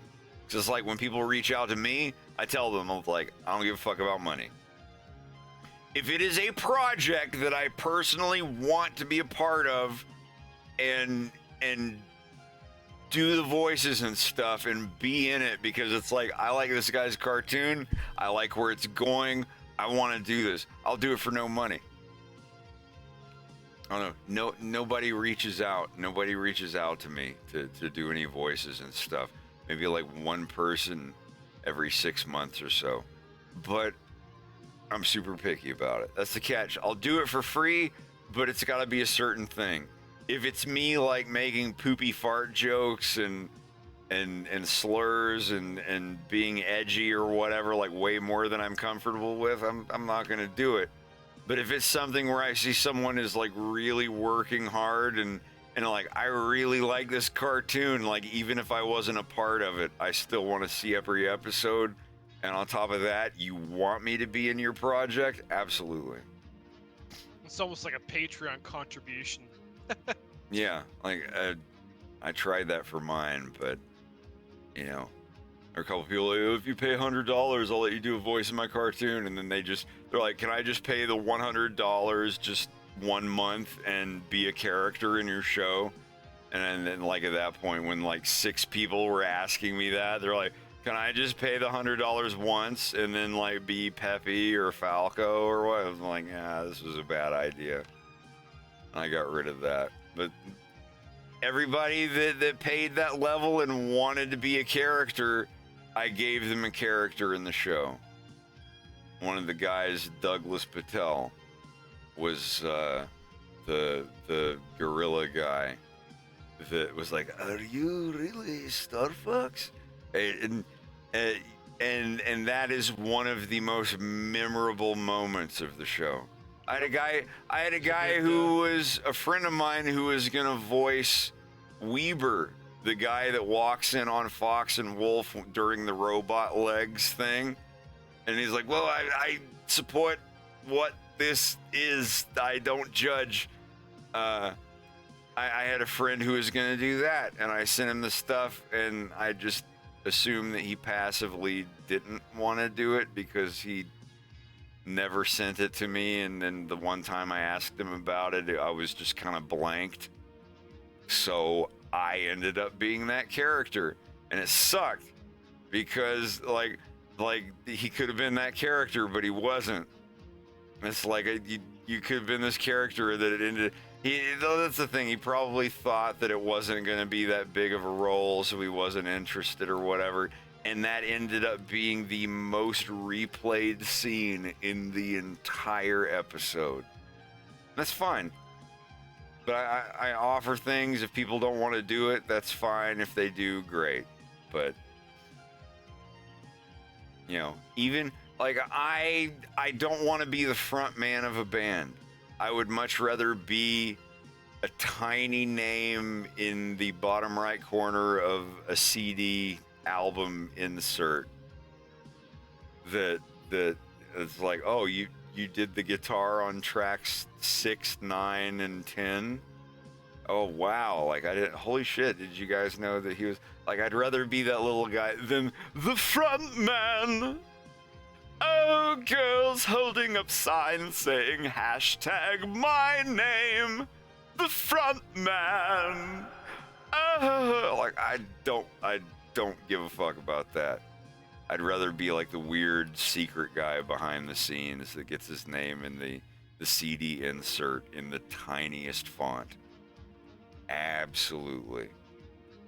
Like I want to be that. I want to be, yeah, like the bassist. There you go. I want to be the session guitarist that guest appears on 2 tracks on a 20-track album. I want that. Like that's cool. I like that. But you know, some people want more, and that's fine. There's nothing wrong with that. But I want to make a cartoon, and everyone's like, "Holy fuck, the fucking hyena, the Russian hyena cartoon." Who's the guy that made, I don't remember the guy's name, but yeah, the violence, you should see that. Holy fuck. If people like 100 years from now watch my cartoon and they're like, oh, this is great. I have no idea what the guy's name was that made this, but it's like great. Like that'd be happy. That'd be good enough for me. I'd be happy. If not, oh well, you know, 100 years from now. One day someone is going to say your name and it'll be the last time that anyone says you're like, well, who fucking cares? Look at the fucking universe. Like we're all gonna be space garbage in a few thousand years. Who cares? But I would like for people to enjoy my cartoons long after I'm dead. Like Walt Disney, Don Bluth, Richard Williams, like all those people, Like long after all of them, I guess Dawn Blue's the only one left, but like long after Dawn and everybody is gone, there's still going to be people watching those cartoons decades and decades from now. I'd like to be that. Even if no one even remembers my name, they're like, man, I saw this cartoon with these Russian hyenas and blah, blah, blah, and whatnot. And even if they don't remember my name, my uncle had a plumber's shirt. And it was like pipes and valves and things. And it said, 1,000 years from now, people will gaze upon my work, or people will admirably gaze upon my work, but not remember my name, and that will be good enough for me. And I read his shirt when I was like 14. I was like, based. I was like, I can live by that. If 100 years from now,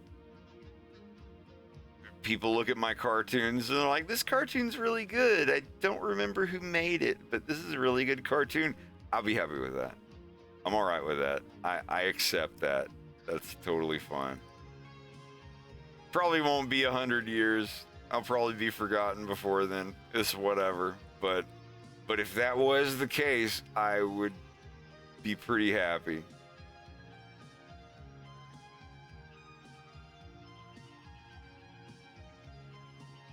I'm pretty sure people will remember Dog of Wisdom and even Audrey and Victor, like long after you're out of here.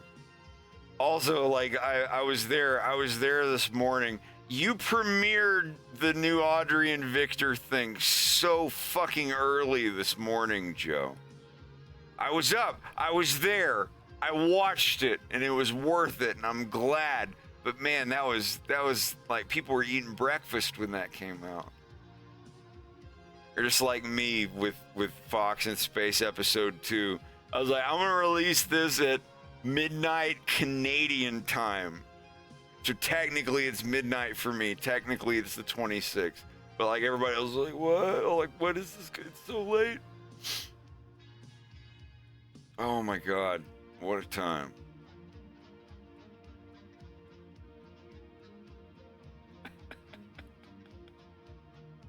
Oh well. But yeah,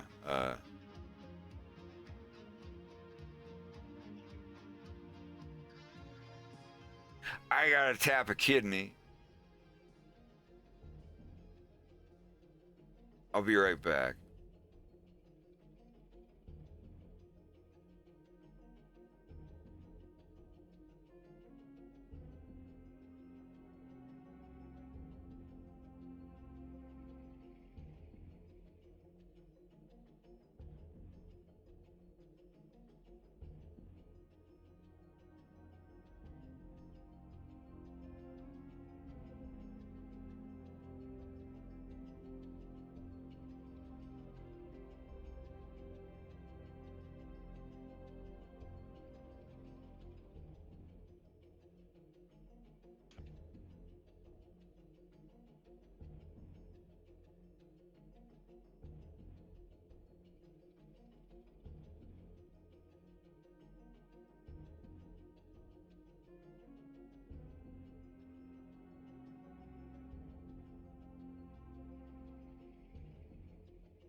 Oh, damn. Well. It's Horse rated. what right now? Like, Yeah, Stampede. hey, what's going on? I'm here. I'm here for real. Реально. Очень приятно. Как вы себя чувствуете, мои новые друзья? Как дела? Sorry. Yeah. What a good timing to sit back down. Brace yourself.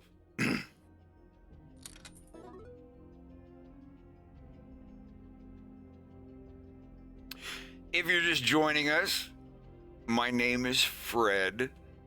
I'm working on an animated series based on the Nintendo game Star Fox. Star Fox, yeah. And it's called A Fox in Space. Show you a little bit of the Da Vinci. If I can get it to actually play. It always takes a second to detect everything.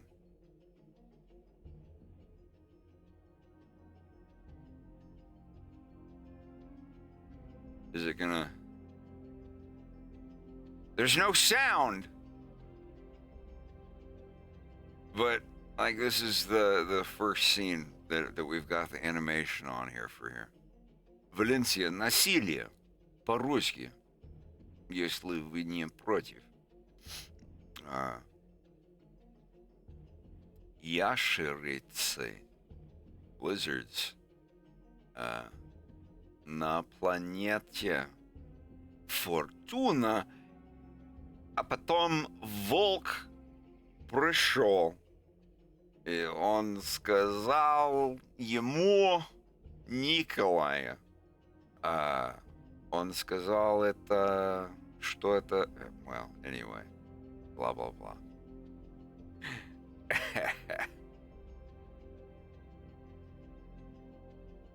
the fancy pool in the ceiling.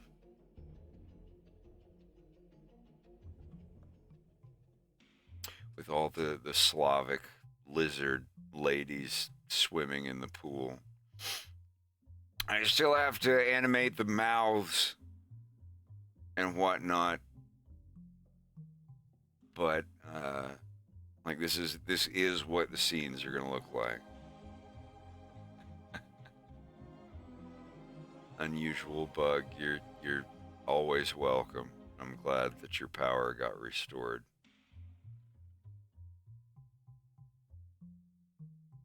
Yeah, let's hold on a minute.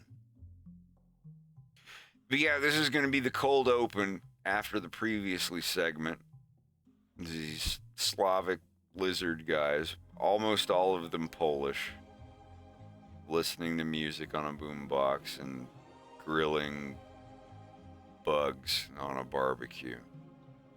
Wolf arrives with the ship that he obviously stole, climbs down, and like I said, I still have to add more in this scene. The lizard guy who doesn't like fuzzy people blows smoke in his face. Wolf's like, you must be Nikolai. And he's like, do you have the launch key for the ship?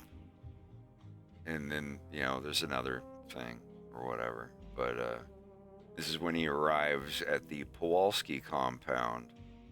Very rich guy, ex-criminal, running a black market ring. Has this giant...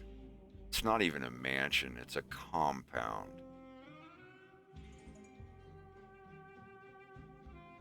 And Wolf is there just, you know, waiting to speak to him. And that's Pyotr and Stanislav Kowalski. And then the other guy, Nikolai. This is a Russian lizard.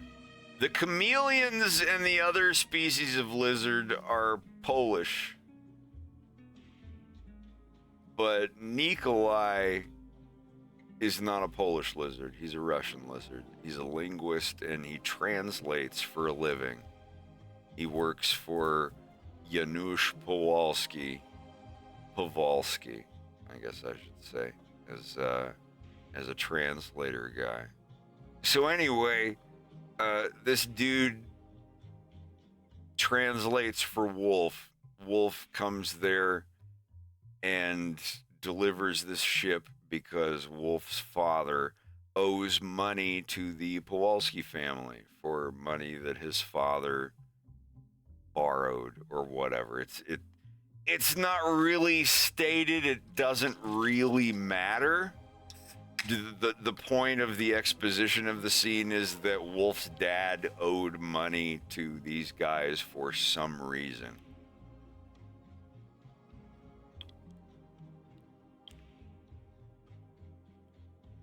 If you've never had one of these, you should definitely try one. They're pretty good. But yeah, when all the dialogue and everything gets added to this scene, you'll know everything. But yeah, the two chameleon guys, those are Pyotr and Stanislav Powalski. And they are the bigger brothers to this younger 17-year-old teenage chameleon son of Janusz. And the youngest son's name is Leon. And you find that this is where, let me find the picture. Yeah, here's one. This is one of the promo art pieces for episode 3. You might recognize it from episode 1, but this is on the planet Fortuna. It's very lush. Lush Lucille. But this is Nikolai. He's a friend of the family. He's a Russian lizard, but he knows like 4 languages. This is Stanislav. He's you know, these tattoos don't necessarily mean anything bad. And this is Pyotr. This is the other guy that meets him when he's landing the ship or whatever. Pyotr and Stanislav. These two, Stanislav and Pyotr, these two here, are the oldest brothers in the Powalski family. Their father, Janusz, this is Janusz, and he's going to be voiced by one of the main voice actors of the Polish version of Witcher 3. Like, he's on Cameo and Fiverr. I'm just going to get a hold of him and be like, hey, I'll pay you twice what they offer you on this stupid website. I wish I could just get a hold of people some other way. And it's like, oh, I'll do 300 words for $5. I'm like, are you fucking kidding? I don't know. That's one thing about like the bidding war on voice acting websites. Everybody's bidding for the lowest dollar. Like, I'll do it for $20. Oh yeah, I'll do it for $17. I'll do it for $8. You're ruining our economy. Yeah, there's a lot of that shit going on. But no, I'm gonna make sure that all of my Polish voice actors for episode 3, is I'm gonna voice Leon, so which means Leon's mother is Russian, but Leon's father is Polish. This is Leon's father. This is his dad. This is the father, Janusz, and these people here are his sons.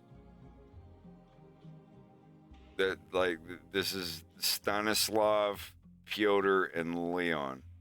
And these two guys here Like, they know what they're doing. They've got a job. This dude, Leon, is 1 year younger than Wolf. He's 17. These guys are like 29 and 33 or whatever. But Leon is still kind of young. He's like 17, 18 years old. Wolf is 18. And when Wolf shows up with the ship, the guy's like, Yanuja's like, oh, thank you. Your debt to your father's debt is paid.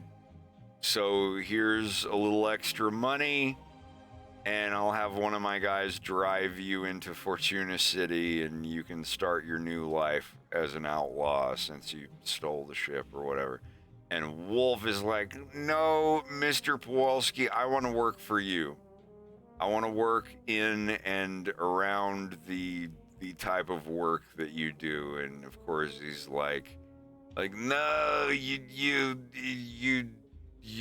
can't work with us. Like, look at you. You're so different. None of my men will trust you or want to do anything with you. And he's like, please let me do it. I'm resourceful. I can do whatever. And he's like, no. He's like, hey, Stanislav, Pyotr, take Mr. O'Donnell. Kronk, the voice of Kronk? Kronk? You mean like, yeah, I'm Patrick Warburton. Dude, if I got Patrick Warburton on my project, that would be like, holy shit. Yeah, no, if I could afford Patrick Warburton, the Tick himself, Brock Sampson himself, although also Peter Serafinowicz is acceptable in that title. Absolutely. Joe Swans. Yeah. But yeah, Patrick Warburton, like I could get him for something. But I have to find a character that he would voice. Because I have like 200 voice actors that I would love to get to do a voice in my cartoon. But if I don't have a character for them to voice, like, what can I do, you know?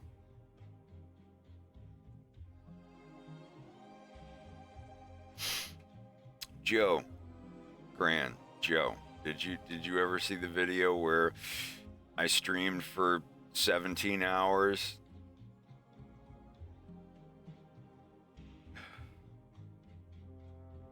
And did the Hall of Notes? I could do that. Well, I have been animating for about 15 or 16 hours today. As I always do. And this was when I lived in my camper. I played this earlier today. This is when I lived in my little Shasta 13-foot camper. Saucebus, thank you for the 40. Very appreciated. Wow. Good animation. Why isn't he animated? Excellent! But yeah, this was in my little camper, and this was when I had been animating for over 16 hours on a stream. I broke my record for like the longest stream. And Panda Rabbit Planet, the person who created my little plush toys of my characters, they did a great job on that, and I used them in a music video where I have Fox and Wolf sing a relatively popular song by Hall & Oates. well, I have been animating for about 15 or 16 hours today on stream. This is 7 years ago. God. And I'm going to reward myself with a break for the rest of the afternoon. And got a lot done. Anyone Sun in the who's sky. wondering It's about Capri the Sun. progress of episode 2, I'm working on it as hard as I can. I'm working on it. Yeah, you could say that I look like I fell off. Like, no, this is what someone looks like when they've been working a 16-hour shift. You can take a picture of anyone that works at a factory for 16 hours and then take a picture of them before they get home and be like, oh, wow, it looks like he really like stuck his foot off in something that he couldn't hack or whatever. Like, no, I was fucking wore out and tired and needing bed. Not saying I look better than I did back then, but anyone that's wondering about the progress of episode 2, I'm working on it as hard as I can. I'm working on it 10 to 12 hours a day at least, almost every day a week. Anytime you want to see it, I stream picardo.tv/AFoxInSpace. It's in the thingy thing. Apprentice, Journeyman, Capri Sun and Sky Vodka. A Sun and Sky. God almighty. I'm a couple of these in already. Yeah. Sky Vodka and Capri Sun. It's pretty good. You should give it a try. But,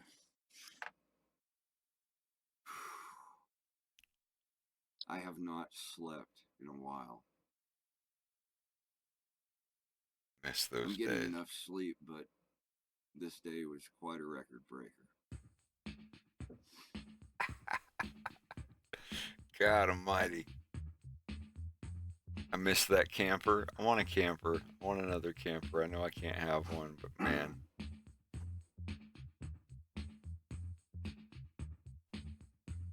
Good stuff.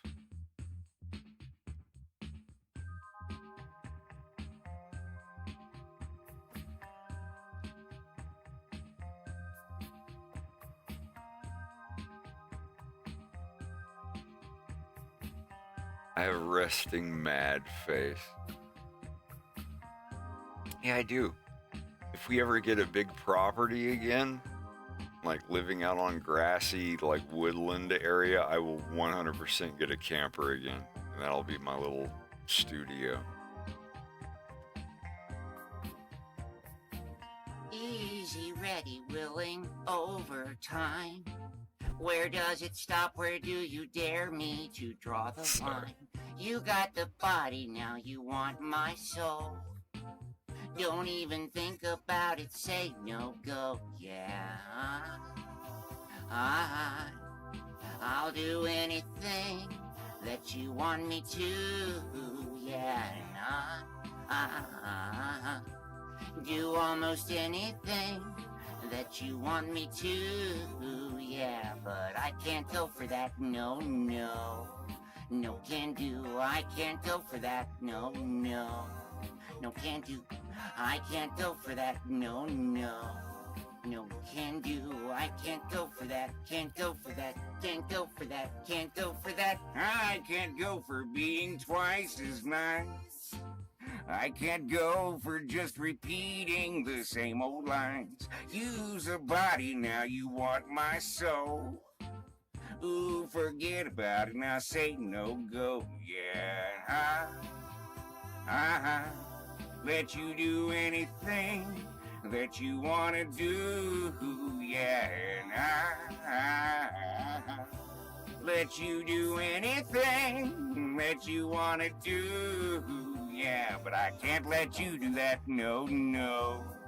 No can do, I can't let you do that, no, no. No can do, I can't let you do that, no, no. No can do, I can't let you do that, let you do that, let you do that, let you do that, yeah.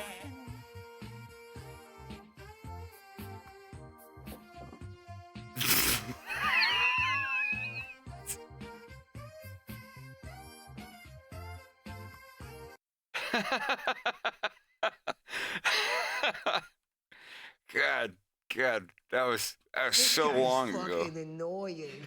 This is the most annoying guy I've ever seen. Okay. There you go.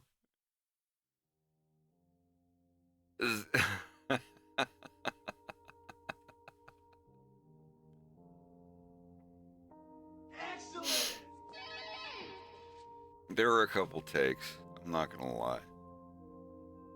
Greg, I don't know where my little plushies of those guys are. I know they're in this house somewhere. Yeah, they should be around somewhere. Yeah, they're in a box. Are they though? I thought they would have been with your other stuff. Well, I have another thing of like little stuffed animals or whatever, Yes, but yes, that's... yeah.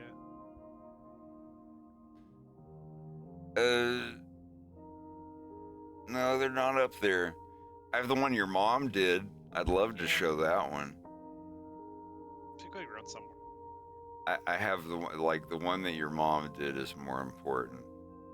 I love the ones that Panda Rabbit Planet did. Like they're great, but like the fact that your mom did a needle felting thing, I kind of want to show that off. Do it. Do it. Do it. Is that it? Where is that? Yeah, that's not. No, that's not what I wanted.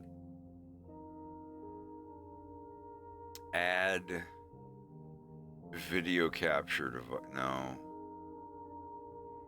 Window capture face rig.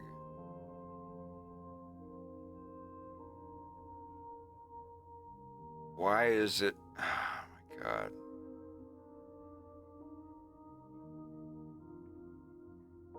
This is not what I wanted to do. Hold on a second.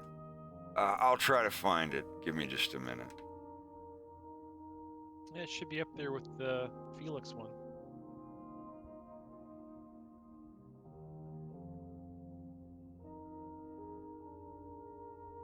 Yeah, there it does. Okay. 1 second. I'll grab one. This is kind of neat.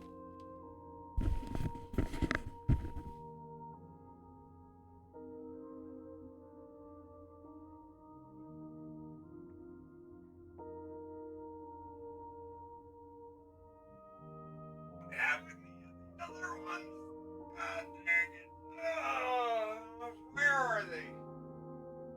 It upsets me so much not knowing.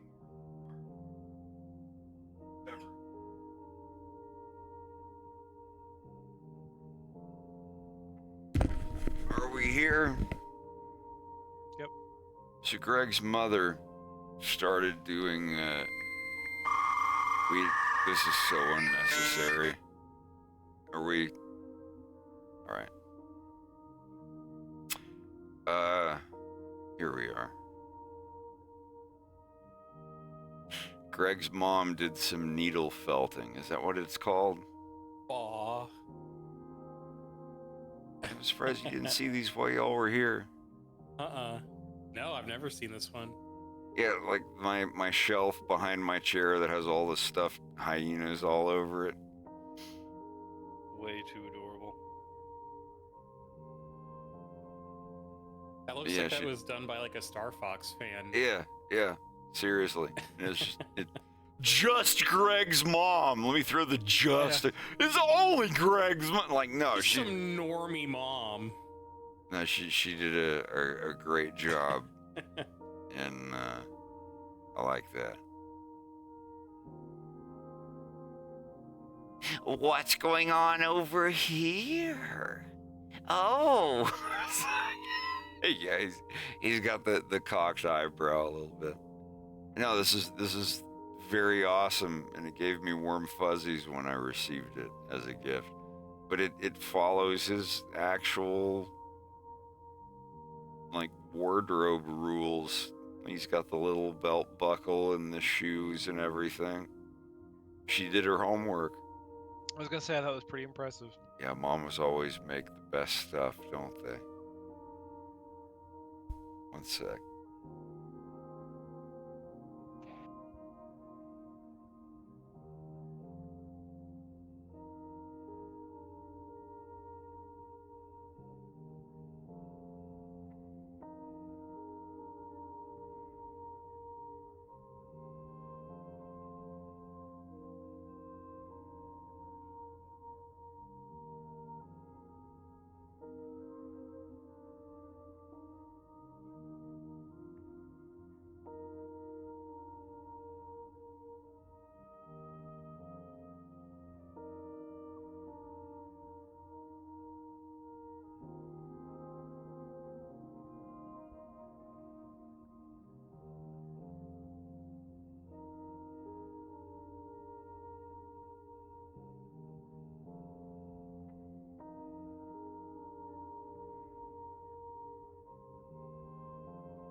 had my turned off.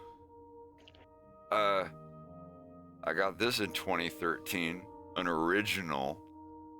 My friend's mom bought a car, and the guy who sold her the car, he had this little dude on his desk. And I asked him, I was like, how much would you sell that for? And he's like, well, what are you looking to spend? And I was just like, like $10. And he's like, you give me $13, I'll sell it to you. And I'm like, I don't have the, and then, yeah, like, got him. And,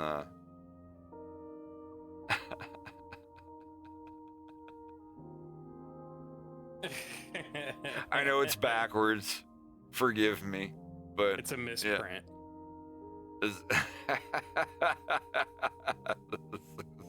Look at the eye. Oh my God. Like whoever put the eyes on this thing, we're just having a bad day. It's like, it's a stuff that it's supposed to be me. Yay. I feel represented.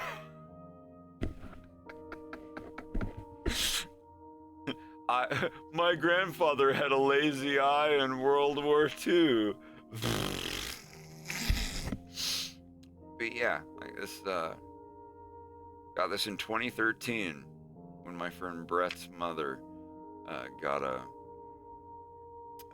I don't even know what brand, or I don't even know what make or model the car was, but it was that at that point.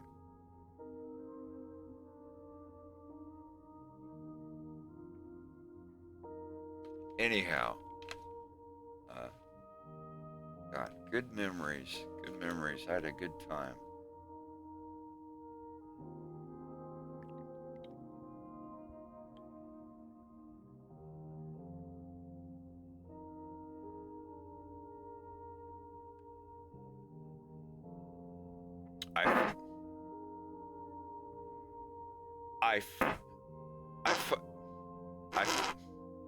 We quit.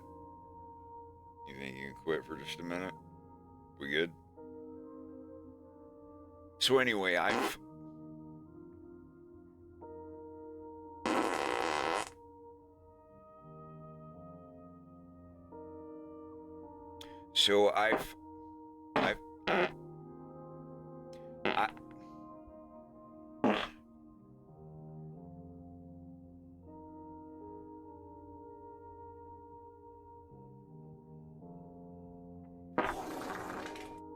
oh, but more from chat. Thank you so much.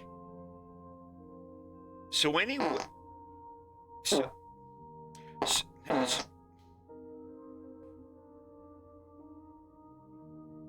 forget it.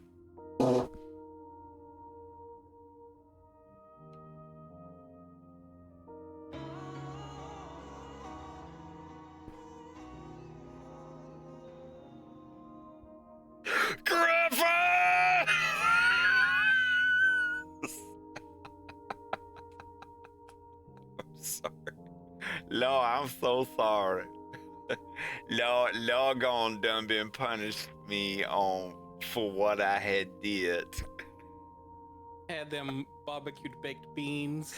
Lord, I got into church and I had me some of them brown baked beans. And Lord Jesus Christ Nazareth up on Mount Sinai had punished me for what I had did.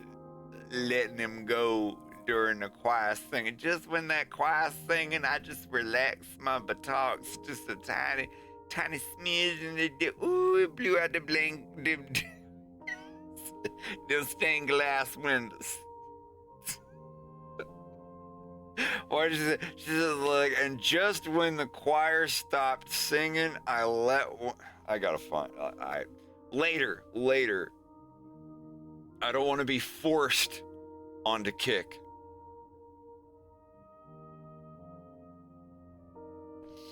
Forget it. It from a different time, you wouldn't understand.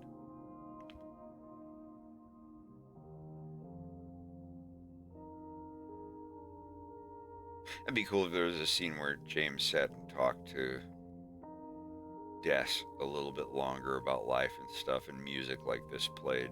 Yeah, sure, but oh well. Exactly. That's a great way to put it. Well, I'm gonna hop off here, guys. Why? Why? Because I want to. I'm tired. Why? Because we love you. Nah. M-I-C. See you real soon. K-E-Y. Why? Because we love you. M-O. Yeah. Oh my God. That was a thing when I was a kid. That was a thing when kids in the 60s were a kid. They kept Good night, Greg. See ya. Have a good one, Greg. Good night, dude. I'll come up and hug you. Y'all excuse me for a moment.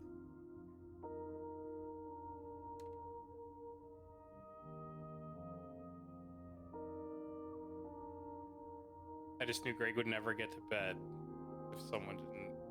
All right, all right. You don't have to rub it in. Not rubbing it in, I'm digging it in. You don't have to. Oh.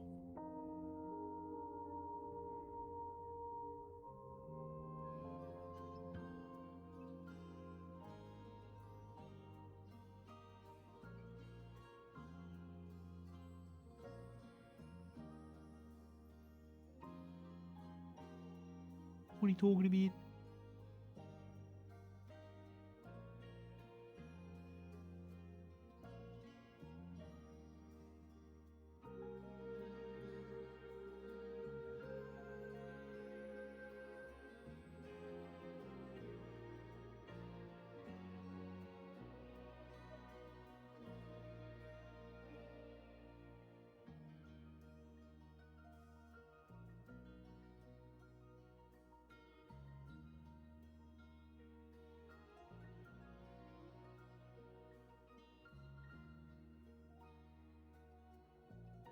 My man.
I'll be back in a minute.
Can I see your legs?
Hey. We're here. We're here. We're here now. Yeah, that was unnecessary, but whatever. Just a part check. Sound check 1 2 1 2. Your leg, like you're not gonna see my legs. Not until, look, I've been going to the gym for over a month. I'm over the 1 month marker now. As Feels of good, doesn't yesterday. It does. It does. And my arms are skinny and noodly, but they are starting to show a little bit of shading, if you will. That Skiro. Yeah, it's got a little it's got a little bit of a definition up here on my guns.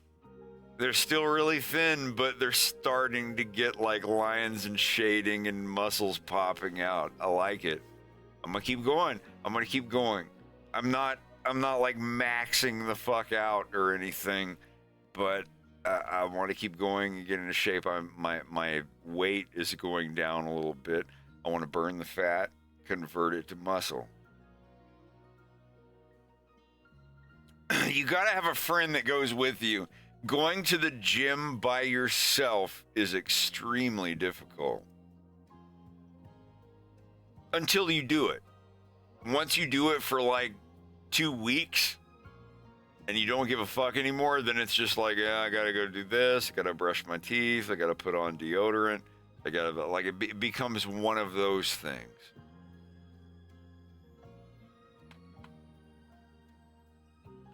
For in my heart I carry such a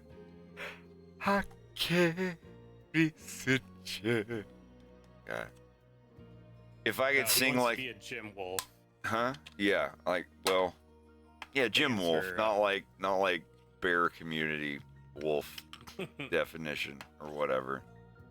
So I looked it up. I was like, okay, bears like fat bearded dudes or like big stocky bearded dudes or whatever. What is a wolf? Because I keep saying that, like, I'm a wolf, I'm a gym wolf, I'm going to be a gym wolf when I go to the gym or whatever. And I look it up and it's like hairy, athletically built, sexually aggressive people. And I was like, yeah, I'm kind of hairy and a wolf or whatever, and I go to the gym, but I'm not like sexually aggressive going up to someone at the gym like, hey, I'm a wolf and you gotta do what I say. You know, or some shit like that. Like, no. I don't know. I like the definitions that are a little less sexually charged. I don't know. Like, whatever you want to call it. But, what would a gym yin be? What would a hyena, a gym hyena? Same thing as a gym wolf, but they just stink. That works. Yeah. I can go with that. I put on plenty of antiperspirant by the time I get out of the gym, though. It's like, nah, I put down towels in the vehicle, in the Sportage. The Sportage. Yeah, and anytime we come back, like, yeah, I gotta put down. Also, like, if you go to the gym and do what you need to do, then you're sweaty as fuck when you leave. I have a shirt. It's like this purple, stretchy spandex exercising shirt, and if the whole thing is not dark and damp looking, I could need to do more. Like, that's how I feel. Dude, I fucking stink when my workout is done. I'm gonna have to probably rinse before a workout too. It's Maybe like that's common, but it's like the shirt that one guy had. Let me find it.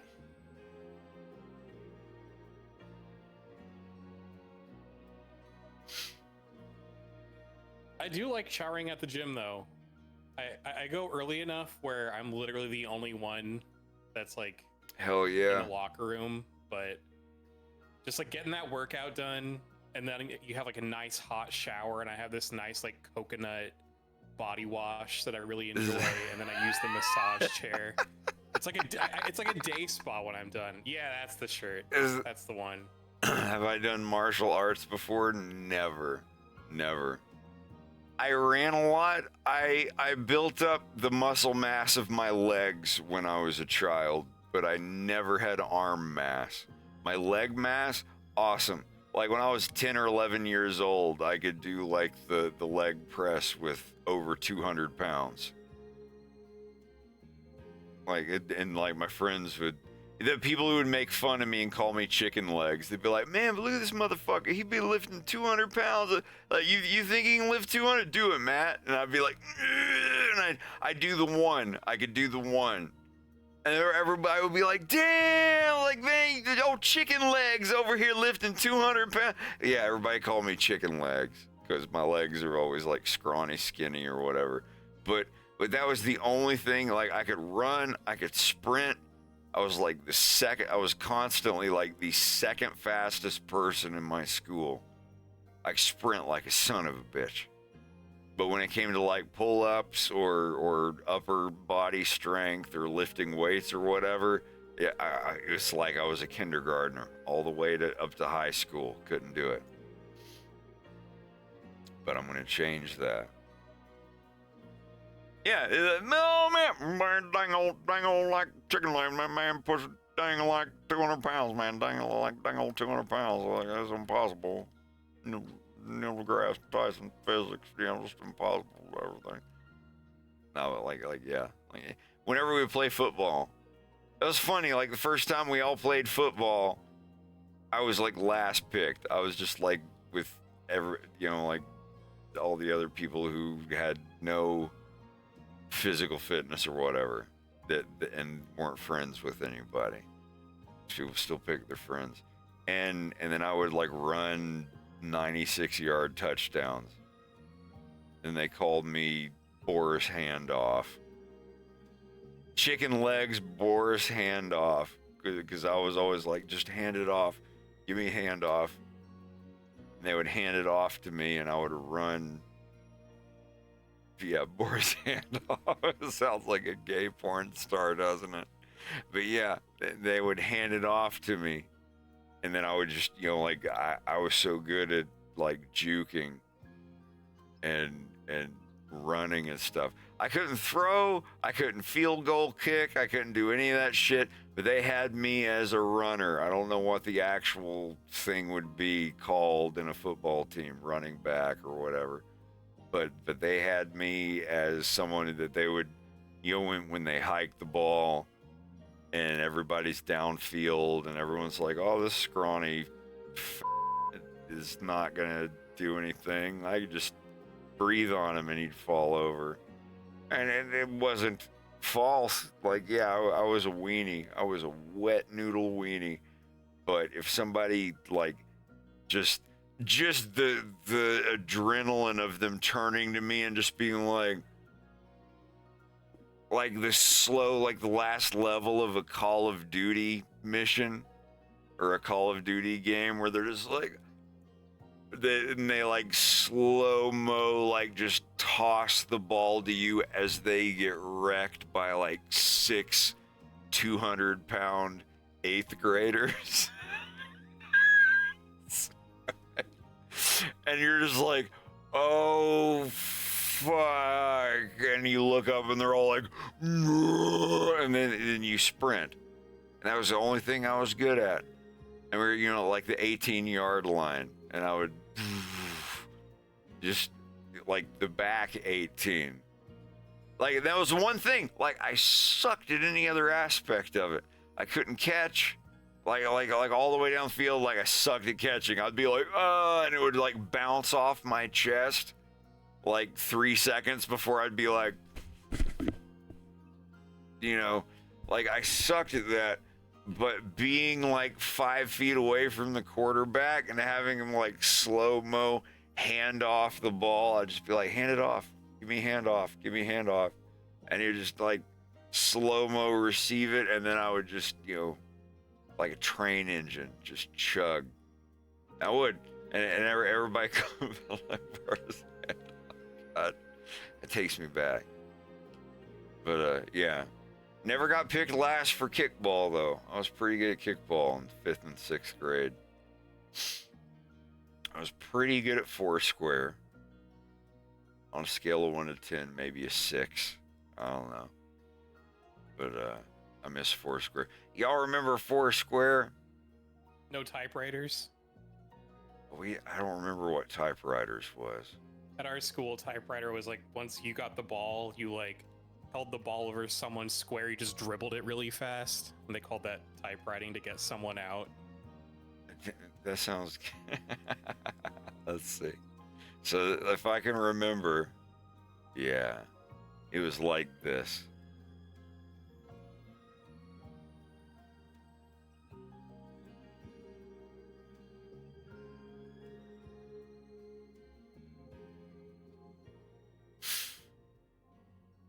Bless the Omnissiah.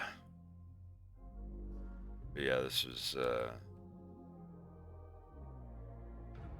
is Foursquare. This was like, you know, I forget what it's called. What's the game called where you have the butterfly knife and you Jolly Rogers or whatever, where you what was it in Red Dead when you do the knife thing where you're like through your fingers and whatnot? Not Blind Man's Bluff. It sounds like Blind Man's, but what am I thinking of? Not Rusty Cage. Rusty Cage is a homeboy. I hung out with Rusty Cage on a 5-finger fillet. There you go. Yeah,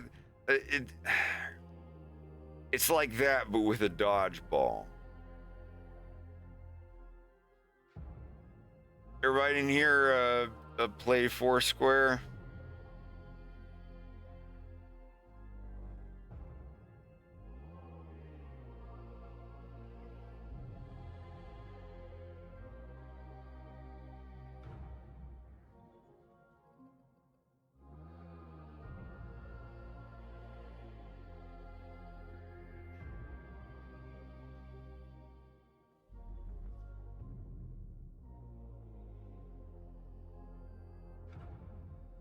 So yeah, this is Foursquare, and they let it bounce in their square once and then hit it.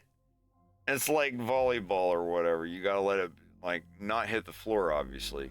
In this, it's okay to hit the floor, but or you could serve it and be like boom, boom, and then it would bounce, and then you gotta hit it, and like he hits it to D, so it's like boom, and bounces up, and he hits it to C, and it bounces.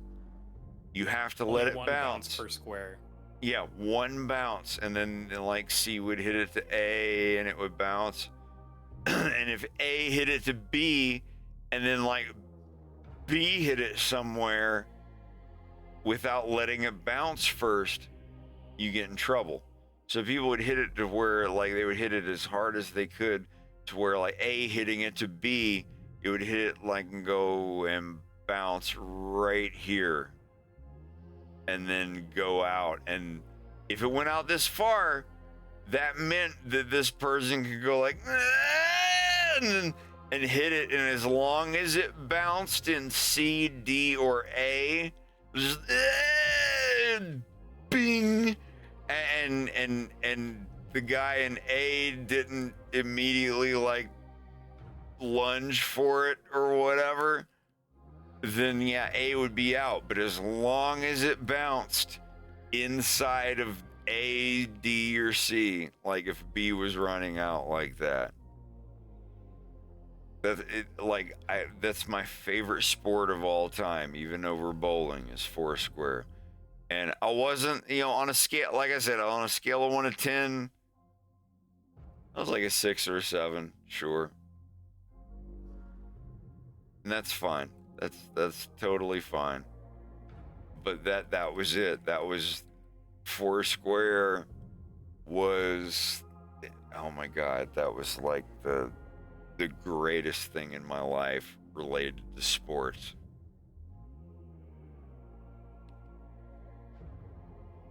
Gator ball.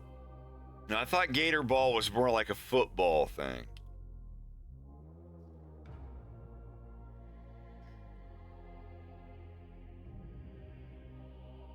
It's like Russian roulette, but just with your fingers and with a knife instead of a 45. Yeah, holy shit. Anyway, just draw an entire 4-square field in fucking sorry. Do they make 45 revolvers? 45 Kasul?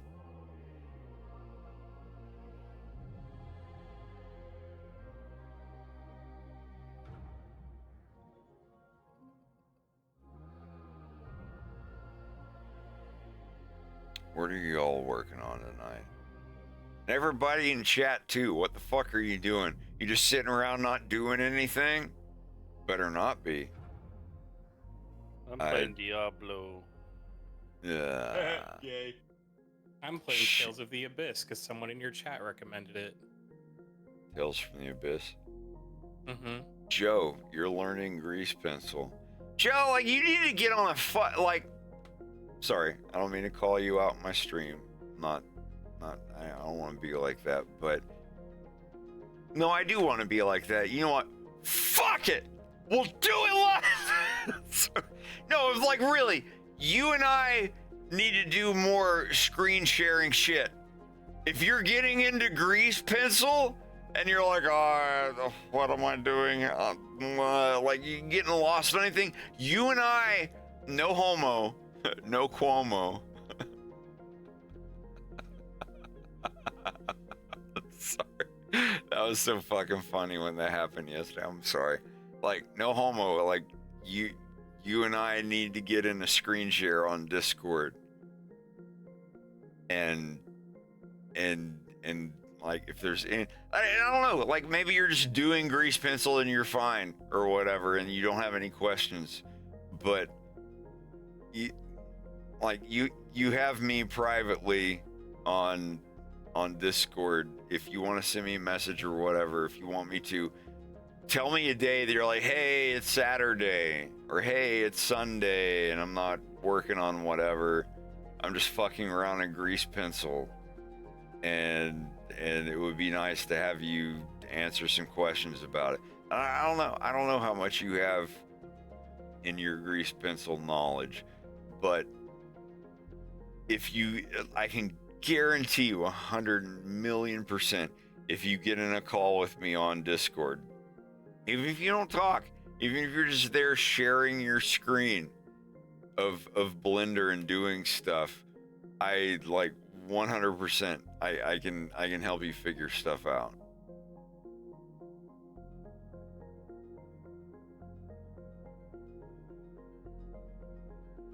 Like, every now and then, every couple months, I like making a group chat of me and like 2 or 3 other people that are Blender nerds, and we just sit around and do shit in Blender.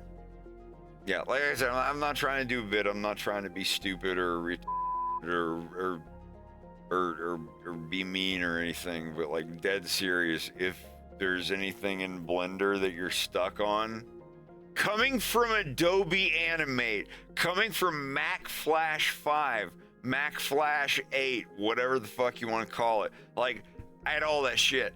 That's all I did. Macromedia Flash 5, Flash 8, like 6 MX, 7, 8, like whatever you want to fucking call it. That was my shit. And I used that up until like 5, 6 years ago. And I've been converting over to Blender ever since. Like, I only even started Blender like 3 years ago in 2020, like doing the grease pencil stuff. Like, I used it for, you know, whatever you call it, backdrop stuff. But that's the thing. Like, I have like 8 friends who still use Macromedia Flash. There's nothing wrong with using Macromedia Flash. It's great, it's fine. Even if my friends don't want to switch over to Blender and keep using Macromedia Flash, there's nothing wrong with that. Adobe Flash, I do have a problem with, because Adobe Flash is for coming from a gay guy. I hate, like, get out your phones, there's about to be a crime committed. Hate Adobe. That's it. You know, not like cancel level stuff, but I hate Mr. Grinch, bad guy from Don Bluth movie, whoever, like nasty antagonist, whatever level. I hate Adobe. Do I think that Adobe Photoshop is a bad program? Not at all. It's a great program and you can do a lot with it. You can do way more with it than you could 10 years ago. But do I believe you should pay the amount that they ask every month, like a protection fee? Like, oh, if you don't pay this every month, I'd hate to see what would happen to your artistic license creating this movie that you're going to release and have at Cannes Film Festival and and yeah, I don't know. Wouldn't that just be something that Adobe would add onto their terms of service, that they also collect royalty fees from whatever like major production you produce using their software? It wouldn't surprise me. Seriously, like if I heard about something like that, it wouldn't surprise me. I would not be surprised in the slightest. I don't know.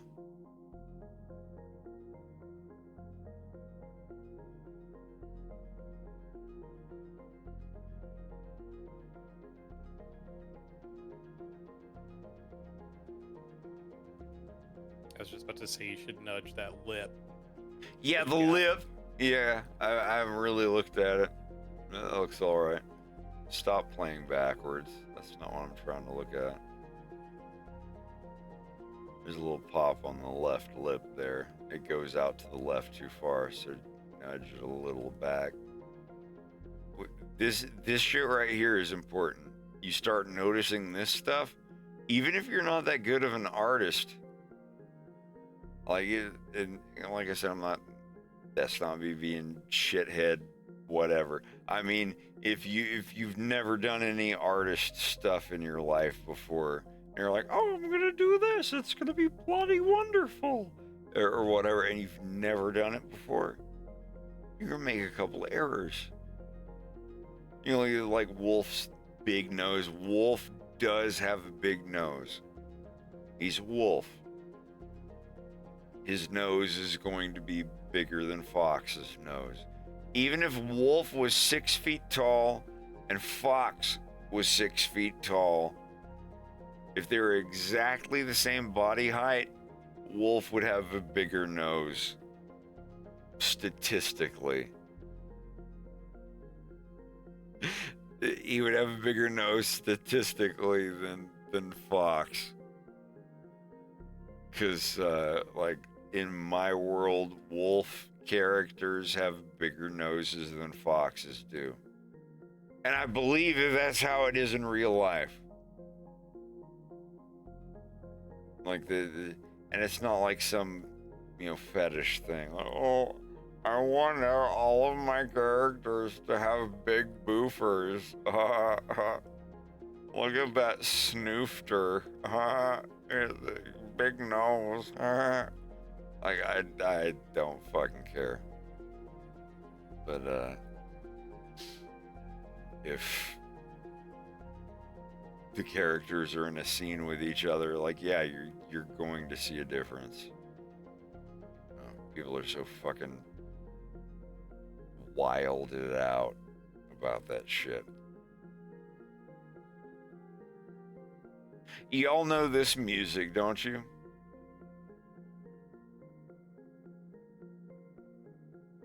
Rex, I know you know this music. I can't I hear have it your right stream muted. Oh, well, you, I Well, guess. then I just hear double if I. No, that's fine. Just the looping music in the background of my stream.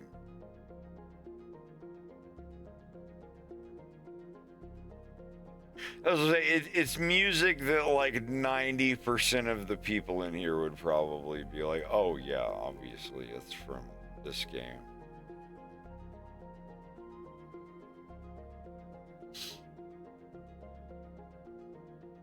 Valor, you think having my actual face on the webcam is funnier than the wolf or the hyena face rigs? But which is cuter? That's extremely subjective. I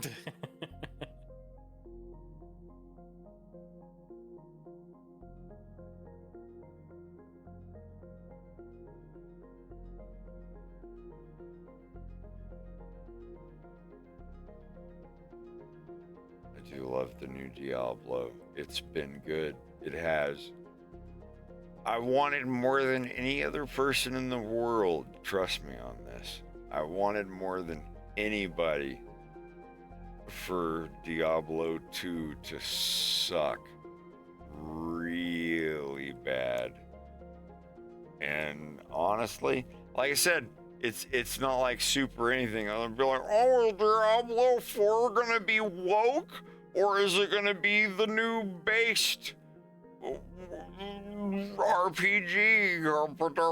Like and subscribe, buy my coffee mugs with rightist, leftist tears, blah blah burp derp derp. Like there's a lot of that shit. But honestly, like I said, I lean a little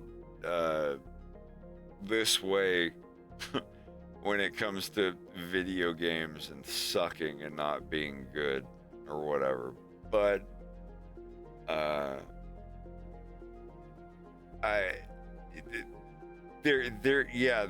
exactly. Are you from the House of Woke or from the House of Based? We don't care. We're Blizzard. We're from the House of Microtransactions. We're the House of Microtransactions. Yeah, like it's. Oh my God. Oh Christ. Make sure you don't play up the jokes more when we can't see your expression. Oh yeah, that is a good point. Expressing it right now. But yeah. I'm gonna leave that transparent until I get the whisker pads. I remember when I was in a room of people in 2003 and I was drawing a Fox character, and these little guys right here, the little whisker pads. I didn't know what they were called. And someone in the room, like I was like, I'm drawing this character, and I don't remember what's the little dots on dogs' faces, on like the little dots on their upper lip where whiskers are, and every single person in unison in the room was like, whisker pads. And I was like, whoa. All right, thank you. No, it's cool though. But like, you know, when you ask like, what is this word that means blah, blah, blah, and then like literally 98% of the room instantly replies with the answer, it does make you feel a little dumb. A little bit. Being a hillbilly born and raised in Florida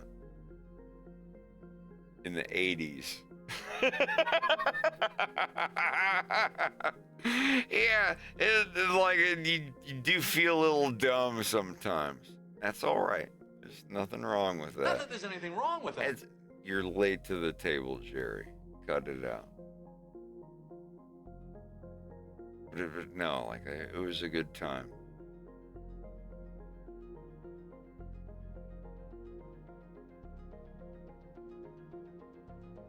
I want to watch the original Total Recall. It's only 11:45. Rex, Bubba, would you all be up for watching a movie if we did a watch party? Sure. I could hang around. Slava. Any reason to get my Slava's been here this whole time? Yeah. Yes. Sneaky Russian stealth. No, I've level been here. 99. Then I left to play some Overwatch and I came back. Yeah, I will watch the movie, whatever. Quick on the draw! Yeah! Yeah, you wanna... would you all like to watch... Rex, you've seen Total Recall, right? This will be my 5th viewing. God damn it. Yeah, God, I can't even count how many times that I've viewed Total Recall. What about RoboCop, the original RoboCop? I've maybe seen that once or twice. Like I said, I still want to watch Total Recall. Yeah. 1990. I remember coming home from my grandma's house. My stepdad Larry had rented this movie. I'd never heard of it before. I didn't know what it was. He had rented a VHS from 7th Star Video on Highway 98 North in Lakeland, Florida. And this was 1990. I was in kindergarten. And Overwatch.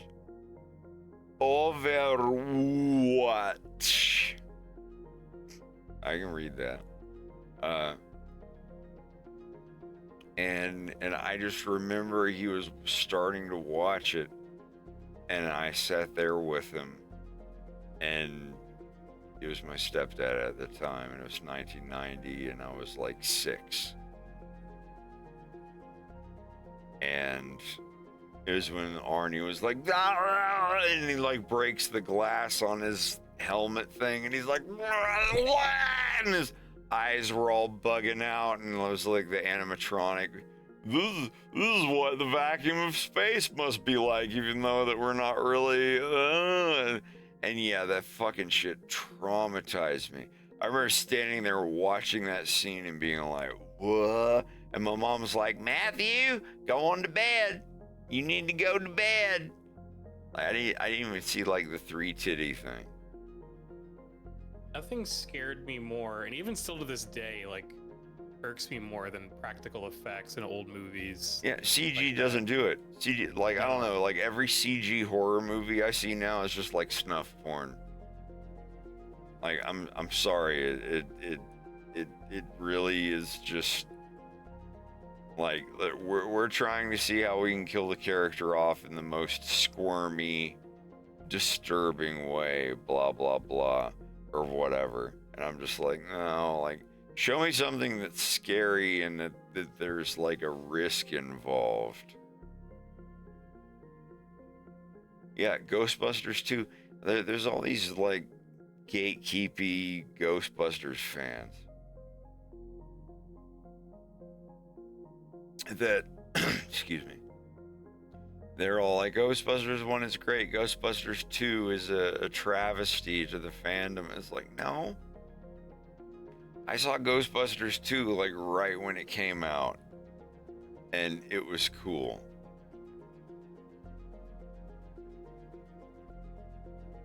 I liked it. I like Ghostbusters 2 was great. Oh, I'm sorry, I'm stupid.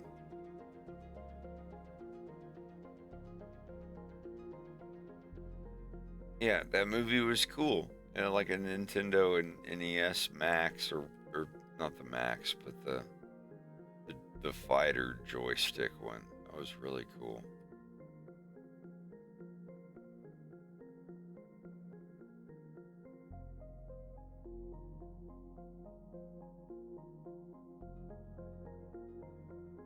I think Return to Oz is the earliest childhood memory I have. That you mean the live action one with the Perusa Balk. Yeah, Feruza Balk and the Yeah. gold metal mustache robot guy and all that Yeah. stuff. I think that was the inspiration for Gendy Tartakovsky's guy in the new Unicorn Warriors cartoon. That cartoon looks so cool. I haven't had the time to watch all of it, but I watched one episode and it was awesome. And a bunch of people are like, "Oh, it's so good. It keeps being good." So I'm gonna have to watch some of it. I have to watch the rest of Primal too. Primal,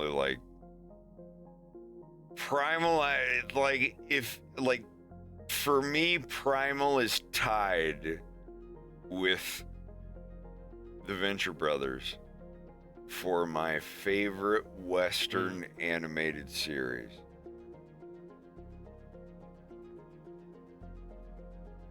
I haven't seen like Primal. I'm still like, I think I'm at the end of the first season and starting on the second one. Yeah. I don't want to have it ruined, but like that dude, like fucking Dexter's like the guy, Samurai Jack. Yeah, like the dude has done so many fucking cartoons. I stutter to even say the names of them. Fred, what's your tell when you're actually drunk? Now, I will admit, I'm like a little tipsy right now. Could I drive a car? Like, absolutely. Like, yeah, I'm fine. But if I got to the point where I was like drunk, I don't know. What is my tell? Have you guys ever seen me get to the point where I was like slurringly retarded or really just like wrecked? Have I ever, like in your presence, have I ever been to the point where I'm like, guys, oh my god, what you guys I can think do? of about 2 times. Only off stream. 2 times? Yeah, off Really? stream, but not on stream that I can think of. Off stream.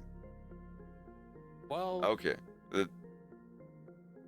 I can think of 1 or 2 maybe when you were on stream, like really drunken barotrauma.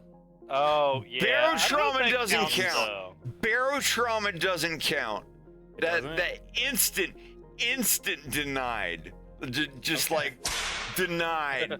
Like you don't get to do that. Barotrauma. Alright. This is the thing. In barotrauma, I get in character. I get a flask. I fill it full of vodka, and I try to laugh like a hyena. And it's like, we're all fucked. Let's get drunk and fight undersea monsters. Brilliant. No, like I said, like on stream, like strictly on stream, like when like the 2019 Fox in Space party that we had, where a bunch of people from the server showed up Saturday night. Yeah, I got like super wrecked. I didn't puke. I actually helped someone else who was puking, and I helped clean it up in the morning. But that Saturday night, hell yes, I got fucking wrecked. I didn't fuck with anybody, I didn't harass anyone, but like that, like sure. But on live stream, that's the most important thing. I see a bunch of live streams where people get drunk to the point where there's like, fuck you guys, I gotta go to bed. Oh my god, like, y'all have a good night. I can't do this right now, oh my fucking god. Y'all fucking assholes. Like I've been on a stream like that before. And yeah, at that point, that's where I'm messaging them on Discord going, hey, sign off already. Stop that, please. You're gonna wake up tomorrow and regret it. But I myself, I don't feel like I've ever been there. The only embarrassed times I've ever been on a stream had nothing to do with alcohol or getting tipsy or anything. Because I don't care if I get on stream and I'm like, Diablo 3 or be a barotrauma, blah, yeah, or whatever. Like, I don't fucking care about that. But the things that I get really embarrassed about are when I have trouble with Windows 10, or now Windows 11, I guess. And it fucks up Adobe programs so much that I have to get on here and be like, guys, I'm sorry, but I gotta go.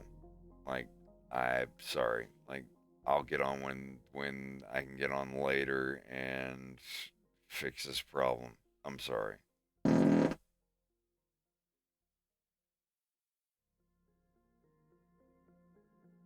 And that's the, like, that's how it would end. I would be like, I'm sorry, if I stay on here, I'm gonna act really immature, and I'm gonna be in a YouTube compilation of someone losing their shit. I don't want to. Furry, gay, redneck, hyena, furry streamer loses his composure trying to play Resident Evil 6 with Xbox Live games in Windows 10. Yeah, like, oh my God. I couldn't do it. I couldn't do it. Yeah, that's how you get views. Of course, if you care about views.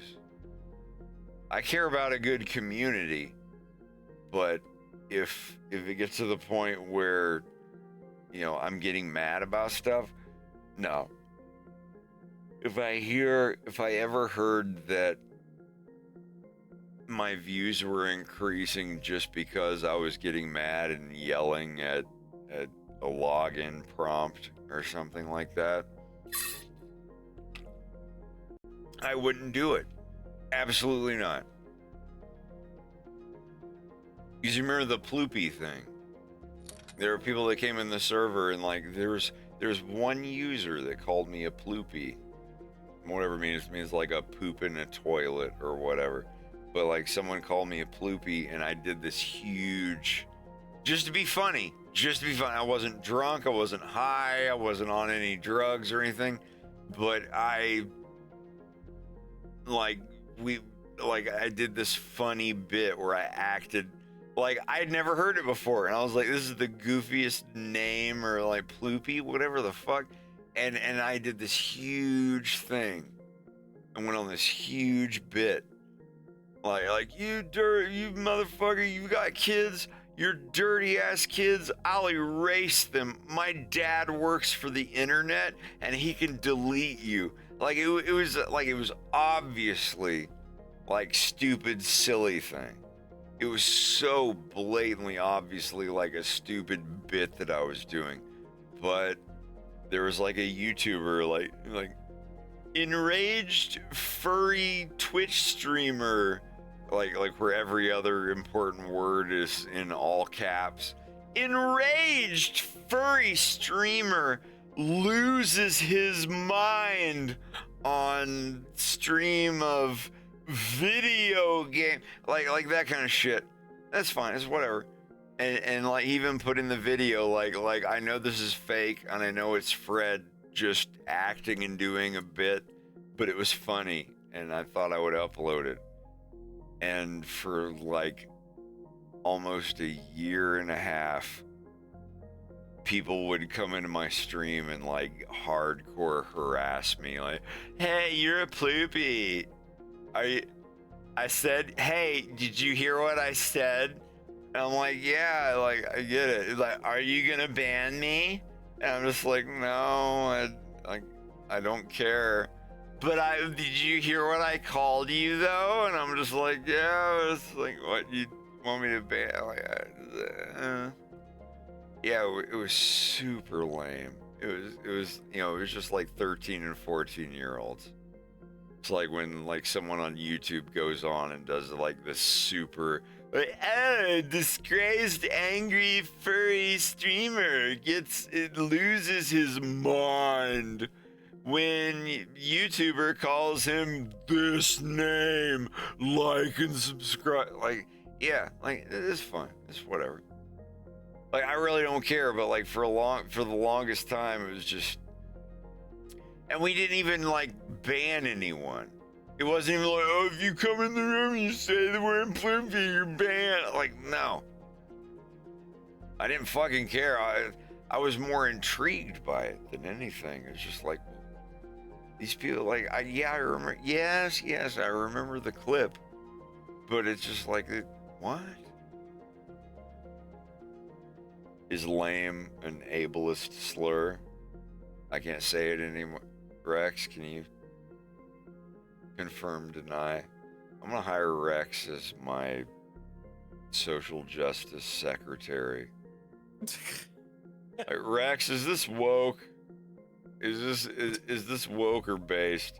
Okay, Fred, I'm looking, and that's woke. It's woke BS. You don't have to worry about it. Oh, okay, thank you. Okay, yeah, you're full of shit. You know, I looked it up. I did my work. Yeah, dude, like, holy fuck. Like, we're gonna be there in like 5 years. There's gonna be secretaries that are just hired to find, like, Ms. Pembridge, can you look this up and see if this is woke or is it based? Okay, Mr. Hartford, I'm gonna do that for you right now, and it's based. Okay, good. All right. But if you do it, there's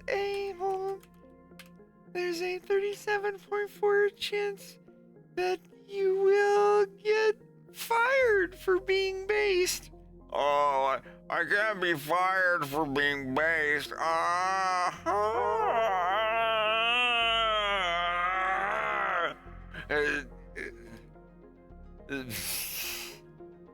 I don't know. It's not a big deal. If I go down in history as like the modern day anthro enthusiast Charles Bukowski, I'll accept that. That's not that bad. Doesn't mean like I sit here and watch all these new people try to say that they're. Honestly, I forgot what I was saying. And if y'all give me a little bit more of this sarsaparilla and some Bud Light, I'll fight every in the building.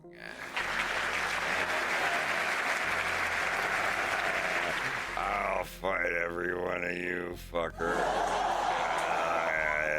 Yeah, like that. I don't know. I feel like that's gonna be me in like 30 years. God, in 30 years. In 30 years, some of y'all will be like in your late 40s. Or dead. Or dead. And I'm gonna be in my 70s. Or dead. Holy shit. Dan is trolling. Remember going into stick cam insult rooms? There were not insult rooms on stick cam. They were fight rooms. It was Fight Club. It was the webcam version of Fight Club.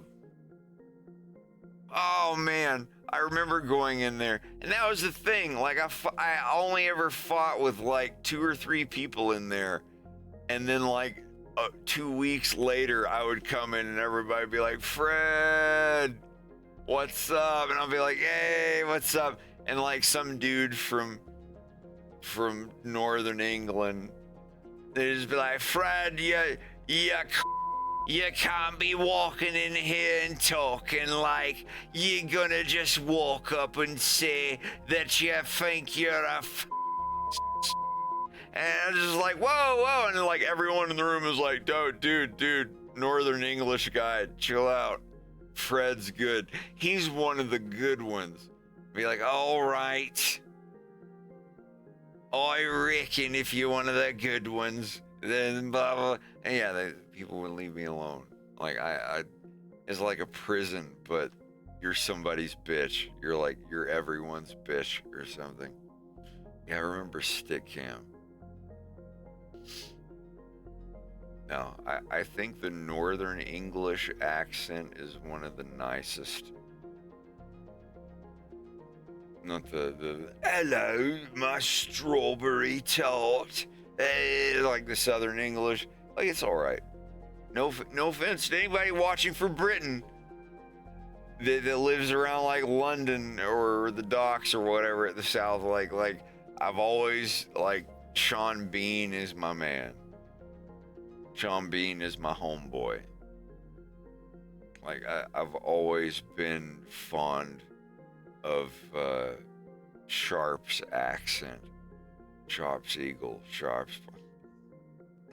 Come on, how can anybody listen to Sean Bean and not be like, I want this guy to brush my hair and tell me stories before I go to thought you were bed? gonna say, I want this man to brush my teeth. My chest hair?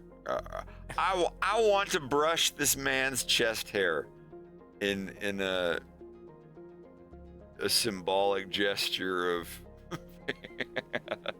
man, shut up and brush my chest hair. Yeah, you being in a Max with Wolf O'Donnell and being like, yeah, brush my chest hair. You're gonna put money, your mom's gonna put money in my commissary. You're gonna give me some honey buns and peanut butter cookies so I can make a proper Fortunian doo-wop. Give me that commissary money. I'll be right back. Give me a minute. Oh, God. No one will admit it, but one person got half chub when he had Wolf say, prison foreplay. Girl playing Well. in prison. Yeah, that's right. Eat it. Eat it good for Big Daddy. Or if, I'll be right back. me too. I'm gonna get my sake.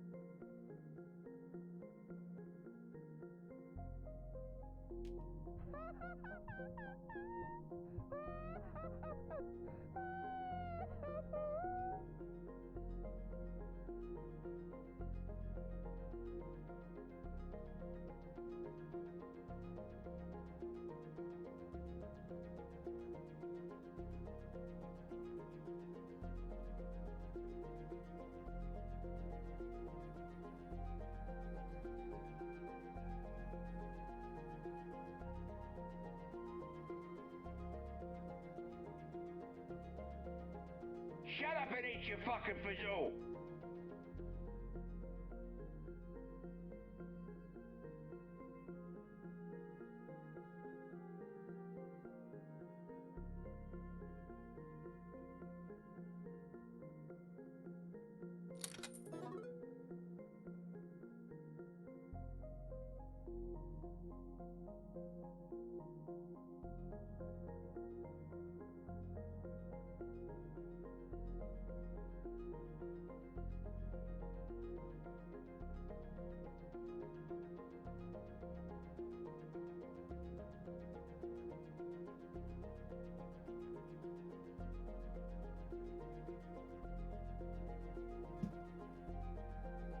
My man. My man.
I'm back.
Is it?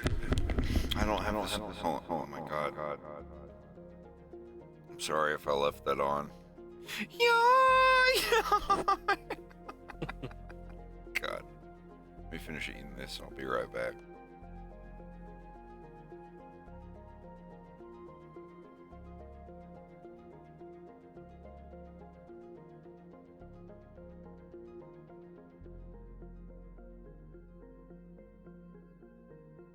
I haven't listened to these albums since like 2010, 2011.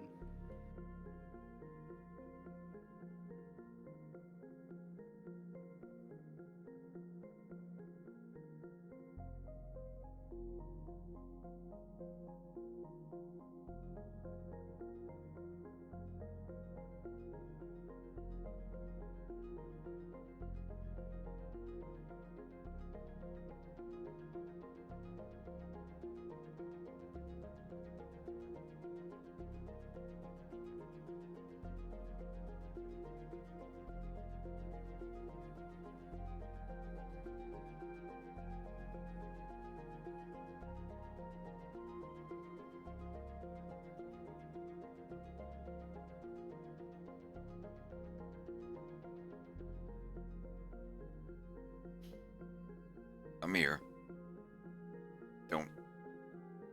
Don't be frightened.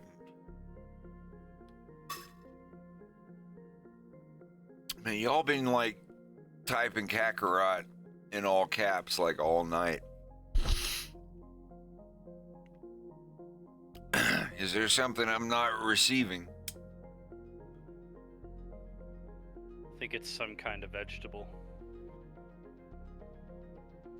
Is this a vegetal? I taste a vegetal.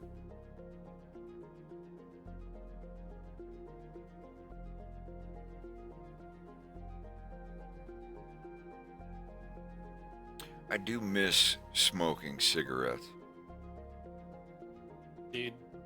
I miss tobacco. I really do. This is a weird admission of mine, but there was this kind of attractive dude that I was waiting at the crosswalk with on the way to get my sushi, and he smelled like coffee and cigarettes. And I was just like, oh my god, I want to kiss your disgusting mouth right now. I can't explain it. It's just there's something really like. No, that's a manly musk. Not even the Wolf O'Donnell soap that I picked out. Like my mom made a shaving soap that was tobacco and I can't remember, some kind of whiskey or whatever. There's also a song called Tea and Cigarettes. Ooh, refined. And that's what I made into the Wolf O'Donnell's Gentleman's Shaving Soap. And like he's on the cover of it. And he's like, I don't shave because I'm a wolf, but I hear it smells great. It's like, that's literally the thing. Like, I should have shown you those while y'all were here. I've seen them. But, okay. Mm-hmm. And yeah, that's all it was. It was just like, I'm a wolf, so I don't shave, but they say it smells good. Honestly, I don't know where they are right now. What's up, Bubba? I was just saying, I find the coffee and cigarette smell to be more of a comfort thing because it's like, as a kid, the things that I grew up smelling in my house, because this was the 80s, was coffee from the coffee machine and whoever was smoking their cigarette making the coffee first thing in the morning. So it was just like a comfort smell. And so, yeah, of course, if I smelled a guy that's, smelling coffee and cigarettes, he's like, can we cuddle for like a minute? Sure, why not? I won't tell anybody. Thank you. If I was offered a cigar no, there's the thing. If someone offers me a cigar for a special occasion, absolutely, yeah, I'll take a couple of puffs off of it. I like a cigar. I know how to prepare a cigar and I know how to smoke a cigar. And Like, it's not that big of a deal. Someone's like, oh, you know the proper way, like how you poke a cigar and what you're supposed to light it with. I was like, dude, if you're that concerned about the way that like a tobacco product is smoked, you got way more concerns in your life than I do. But, you know, yeah, sure, there's a proper way to do the stuff, but if you're at least performing at the basic acceptable level, then who cares, right? No, you're only supposed to ever light a cigar with a chip of what is it? Cedar. Oh, a small chip of cedar wood, and the cedar must have been ignited by something else of wooden origin. Yeah, like, get out of here with that shit. I don't care. Give me a Zippo, give me a lighter, give me whatever. Like, it's not gonna fucking ruin the cigar. It might make the first puff or two off of it taste not as good as it could, but like, come on. I don't care about that shit. World's gone to shit, and we're out in like a Stalker Shadow of Chernobyl type situation.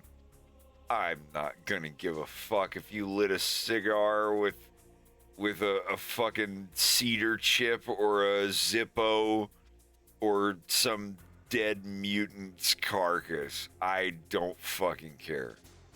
I don't know. That's my mindset. I'm a huge Stalker Shadow of Chernobyl guy. Stalker Shadow of Chernobyl, the 2007 game, is my favorite first-person shooter of all time. Still never played it. You should watch me play it. Would y'all like to... well, that's one thing we could do tonight. Y'all could watch me play Stalker Shadow of Chernobyl, or we could go, like, mass watch a movie. Total Recall. I'd be up for that. I'll be around for either. I'll be back around. And I think that you're wild. Inside me is some child. You might think I'm crazy. Come on, the Cars. I know you know that song. I don't. You might think I'm foolish. All I want is song. you. Okay. And I think that you're wild. Inside me is some child. You might think I'm foolish. The way you put me through it, like, right? You know that song, right? Yeah. The Cars, I can guarantee you all. The Cars is like, it is the, other than Supertramp, it is the #1 band that you will be like, I've never heard of this band, and then someone plays their top 10 most famous songs, and at least 8 of those 10, you're gonna be like, oh, I know this song. Come on, man. What are you doing? What are you saying? No, I know this song now. I guess it's just what I needed. Do a barrel roll.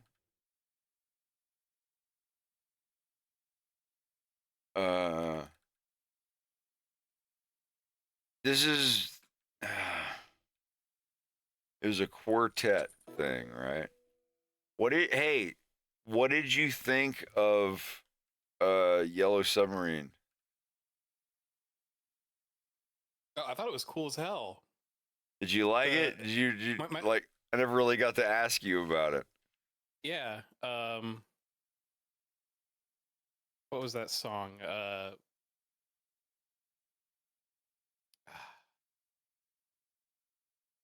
I just want to make sure I get the name right. The Lucy in the Sky with Diamonds song. Like that animated portion for that. That was crazy, wasn't it? Blew my mind. That's got to be my favorite part of the whole film. I really like really old rotoscoping stuff. Mm-hmm.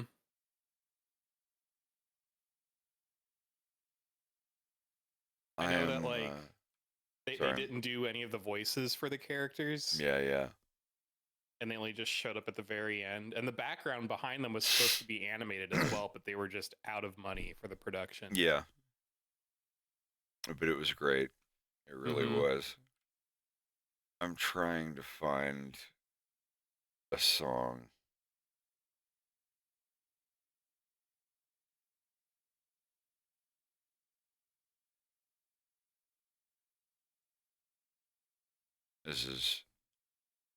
So if it's an FL Studio project.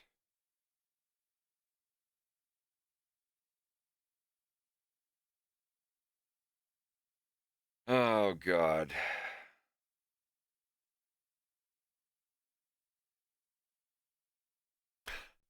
Oh shit. No, this actually might be it. It's just called barrelroll.zip. Alright, because we were on the subject of the cars. Oh God. I don't know. This is gonna be the end music. Yeah, this is it. This is actually it. This is gonna be the end music of episode 3.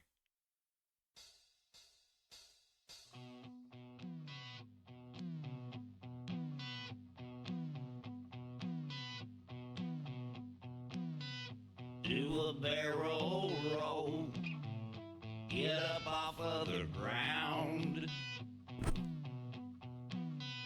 Do a barrel roll, spin your spacecraft around.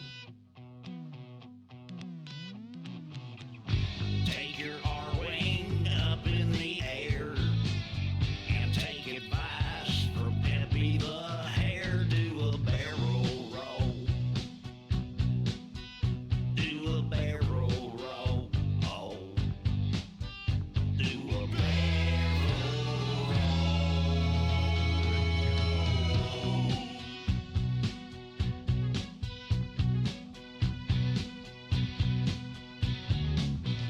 Use the boost to get through, or if you just need to chase,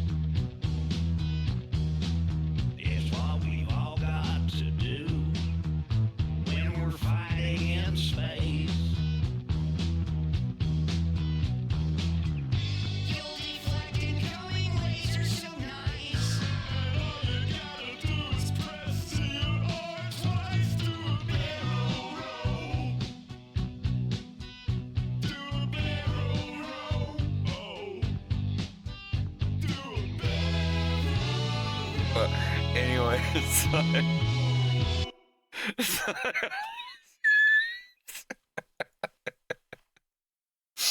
that was it. But pedal Why has did that to be needed to be? I don't know. That Is a pedophile a thing? pedal. I love pedals. I love pedals so much. You might call me a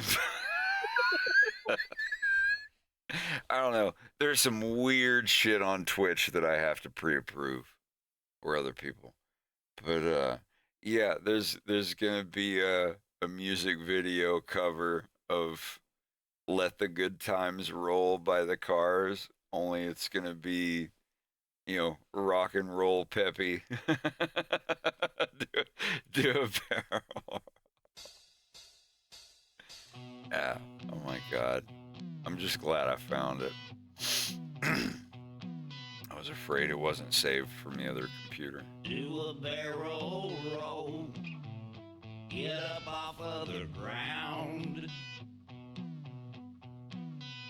Do a barrel roll. Spin your spacecraft around. So dumb.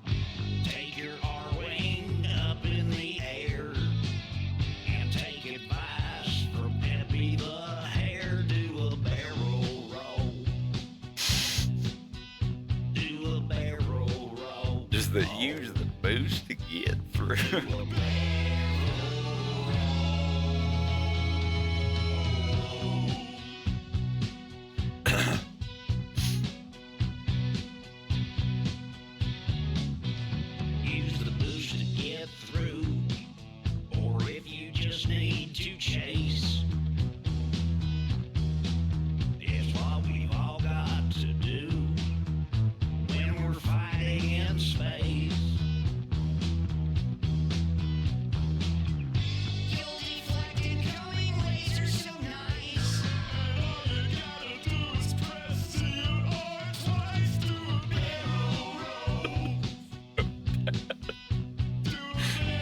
Yeah, this is gonna be the credit song at the end of episode 3. There's gonna be like a little in the corner like music video thing going on 100%. Like I would love to do that. Anyway. Don't save it. At least I know where it is now. I can remember because like I had to search really far for that. You'll deflect incoming lasers so nice. And all you gotta do is press 0. This is so dumb. It's so dumb, but like I feel like it works. I feel like people will listen to it and like think it's funny rather than cringe. I don't know. It's like Fox and Falco in front of a giant chalkboard dressed up like zany scientists. And it's like on the chalkboard, there's like Z plus R time, like over 2 or times 2 or something like that. And he's got the little wooden thing like pointing to the Z and then the R and then the times 2. Like, like, yeah, like I think it would be funny. I think it would be funny. I don't know. Like, we'll see. I'm going to do it regardless. But I think that it would be pretty funny. Hey, Fox, you remember that stupid music shit we did? Wasn't that retarded? Falco, you can't say that anymore. Wait, what? I can't say.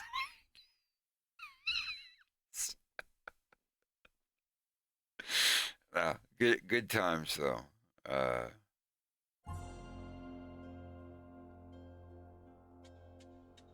What? I don't know what these words mean. Oh, hey, you guys playing a video game?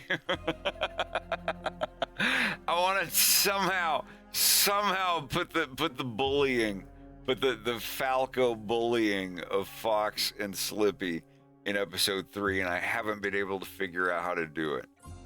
And it's left me very distressed.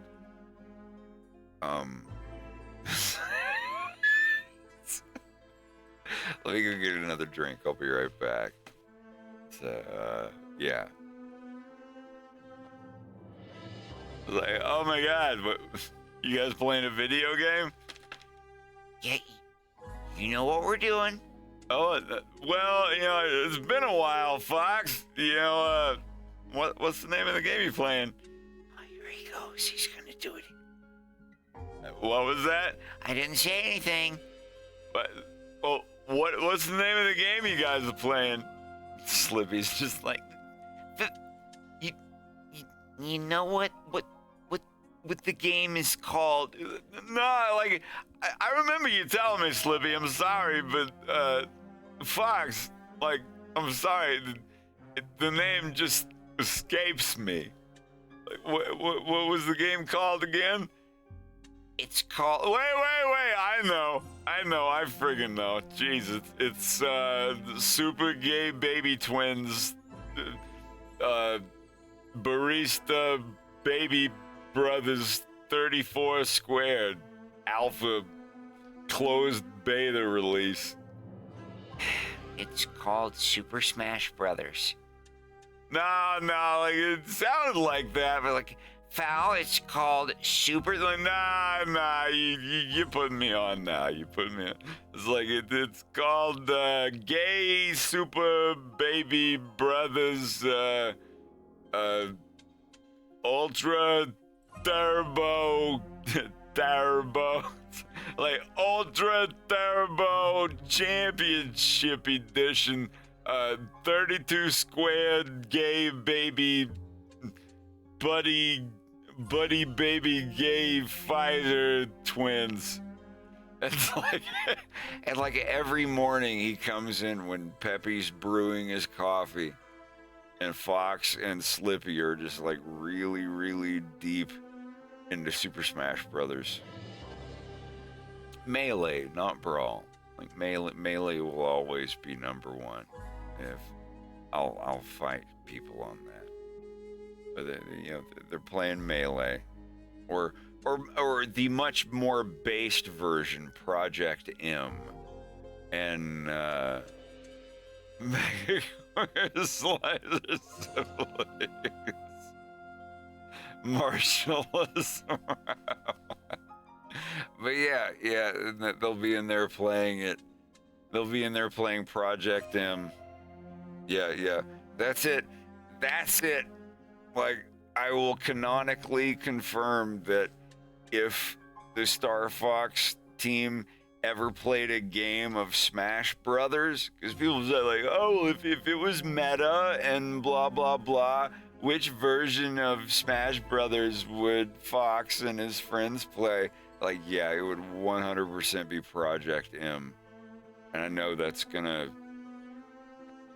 get Nintendo's panties in a knot, but that's just how I feel. Let me go get that drink. I'll be right back.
Hey, little man, what are you doing, dude?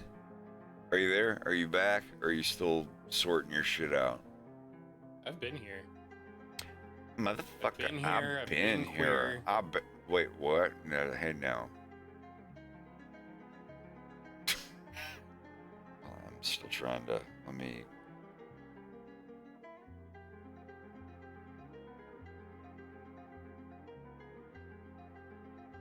Alright, I've got the pen. What game were we gonna play? I forgot about that. You wanted to maybe play Shadow of Chernobyl. That's right. Or go in the server and do a mass watching of Total Recall. Total Recall, I lost my memory, my identity, stolen identity 3, the revengeance thing. I have to get my identity back.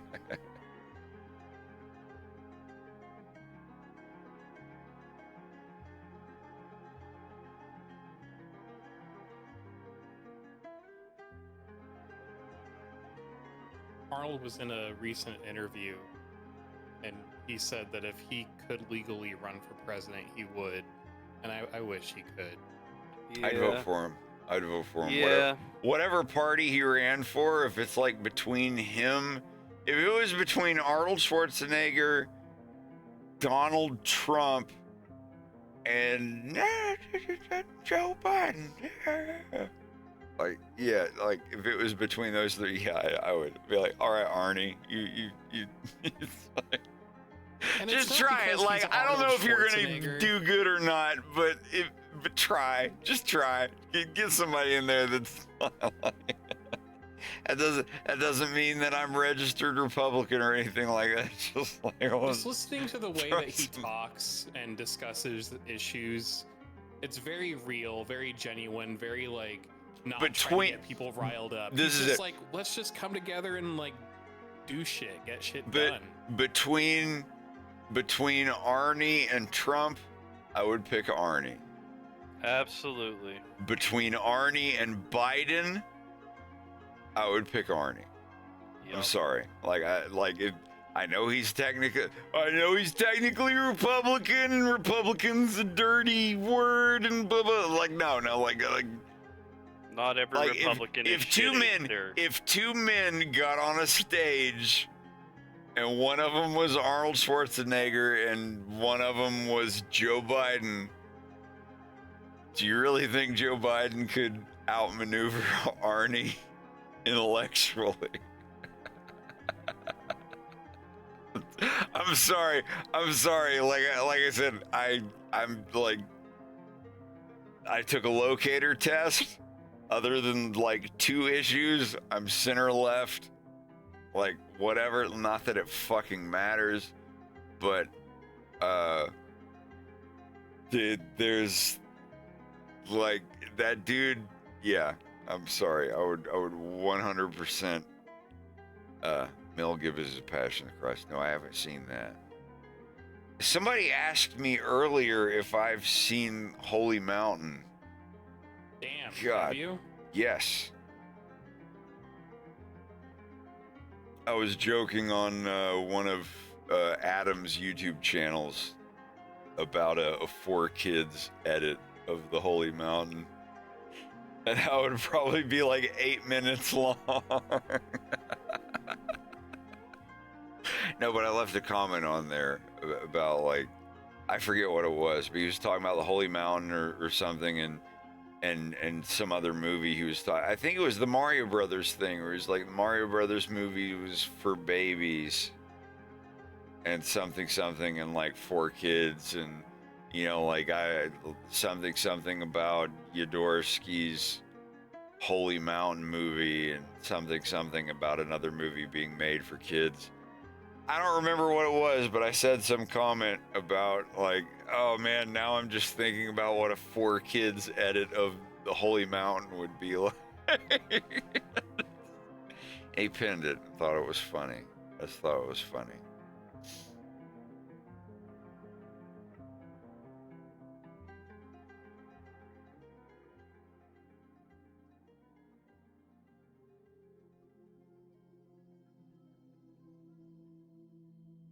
No, this has been a good time.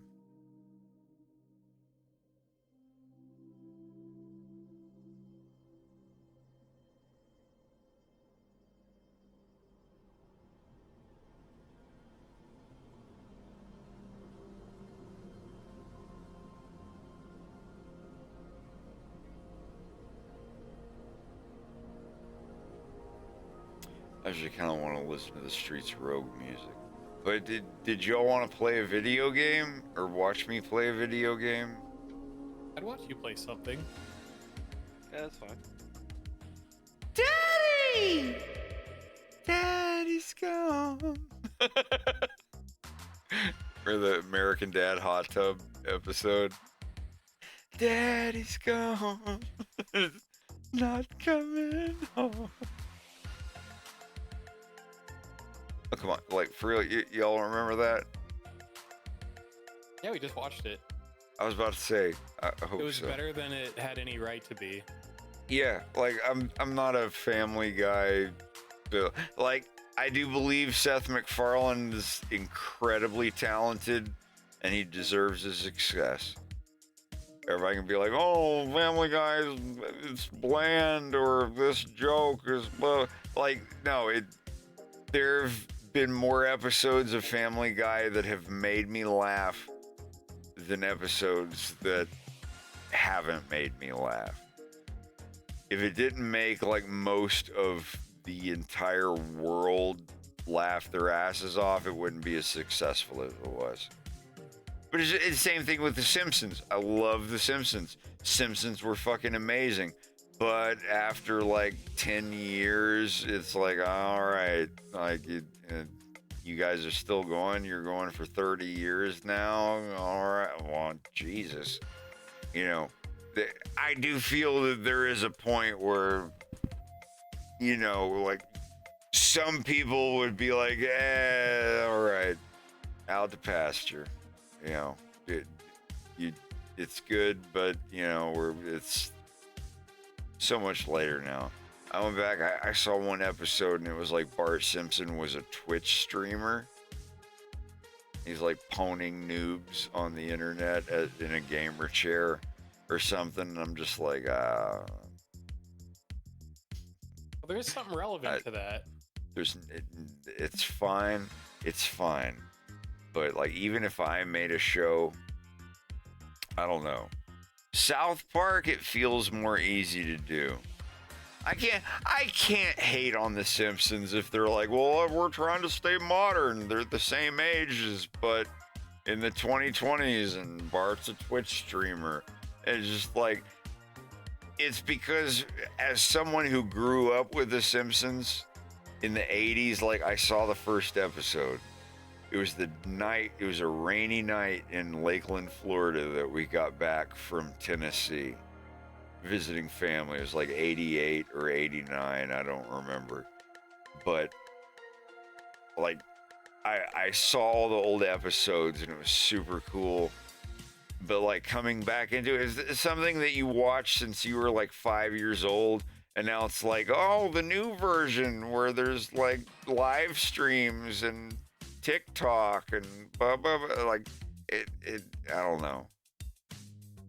I don't want to seed that garden with such stuff. I don't know. I know it sounds stupid, but I don't know. South Park, it's a little different. South Park feels like, and Beavis and Butthead, but like, I don't know. The Simpsons felt like they were from a certain era.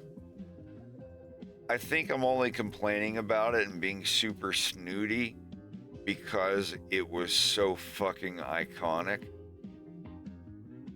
I don't know. Like I said, it's out of flattery. I have nothing against Matt Groening or The Simpsons or whatever. It's an amazing show and he has an amazing talent. And it's extremely successful. Matt Groening, Trey Parker, Matt Stone, Seth MacFarlane, like all of those people have beaten the game. They beat the game. They made a cartoon out of their own mind that is like on syndicated television, and every single person in the country almost has seen at least one episode of their cartoon.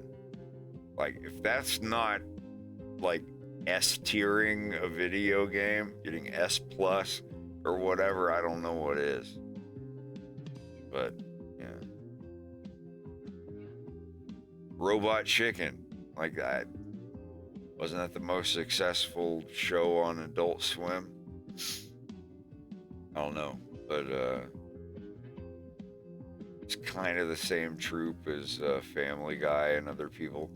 But yeah, Robot Chicken's another example, extremely successful. I don't know what people made, how much money on that, but it was pretty cool.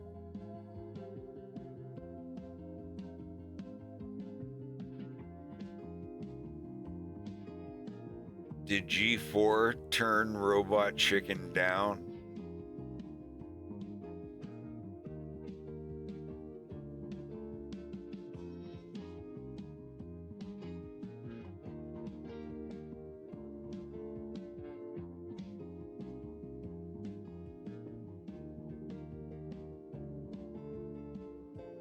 Oh, Adam Sessler.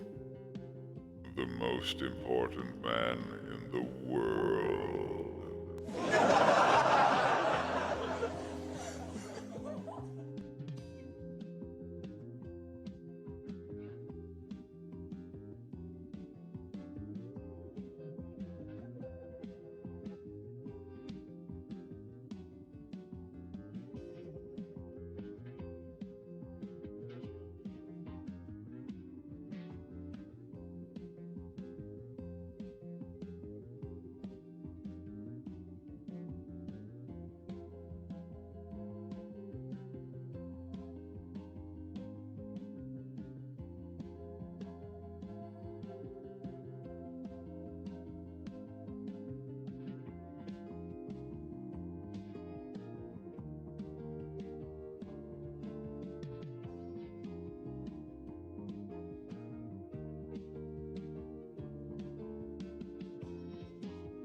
What is Metalocalypse Death Clock? I mean, I know Never watched it? I know the band Death Clock, and I know the show Metalocalypse, but is there like something called Metalocalypse Death Clock? I don't know. Yeah, but don't you really basically like the show with Death Clock in it, but like is Metalocalypse Death Clock a special thing that they did? Yeah, basically when all the seasons ended, after that was released like a short film, like on like 15 minutes, and it's basically like a musical. Oh my god, how it's called when? A documentary? No, not a documentary, but basically it's like a movie, but everyone sings. How the fuck it's called? Musical? Yeah, musical. It's basically a musical. And Musical, it's fucking wonderful. We need to watch it. Okay. Yeah, okay, so I haven't seen that, but I've seen the show. Like Mashed Potato Johnson. It was Swifty, the boxer Swifty from the Venture Brothers. He went and voiced that character in the Venture Brothers. And yeah, give him the old one too. The old one's like, oh, Jesus Christ. Yeah, like if you've seen all of Venture Brothers and you've seen Metalocalypse, Blues Clock is my favorite episode of Metalocalypse, when they go down to the South and learn the Delta blues and play the harmonica. Someone slapped my sunburnt back. Ah, good. I can feel pain again. That's how you play the blues sound. Like, yeah, God, if you don't remember, you don't remember, but holy fuck.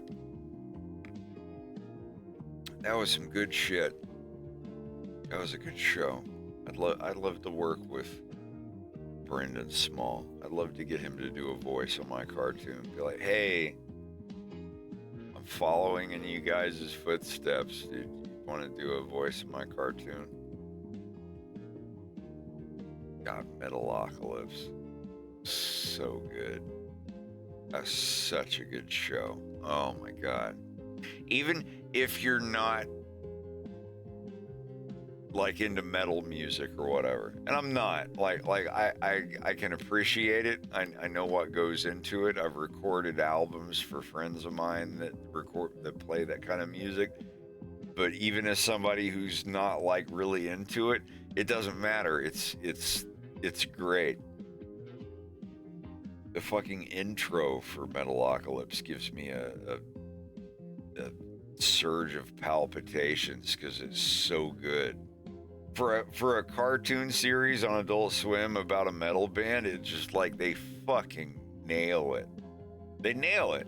They really do. And I'm not a metal guy. I'm not like really big into metal at all. There's like 2 metal albums that I like, and the rest of it is, you know, that's how I feel about it. But that cartoon, holy fuck.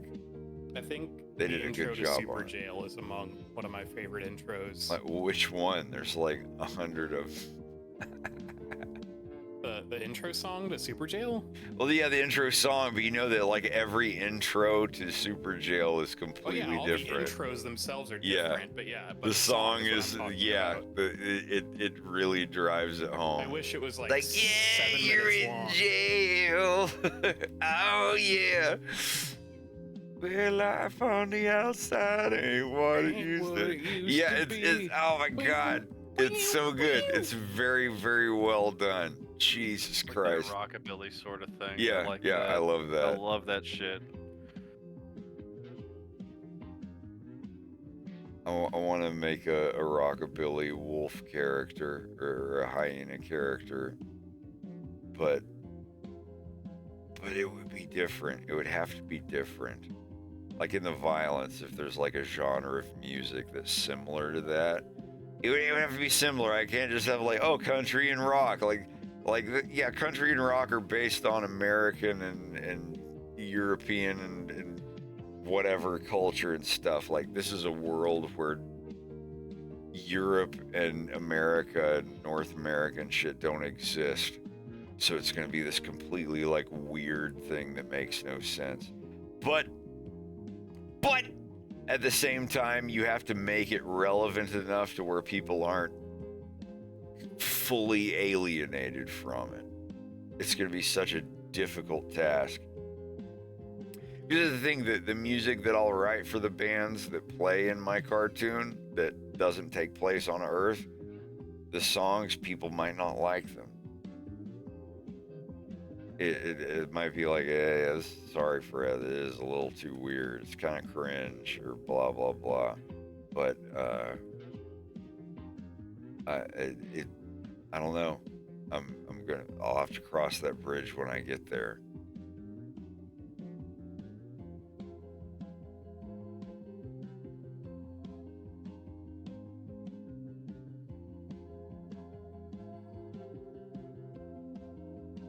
Who knows?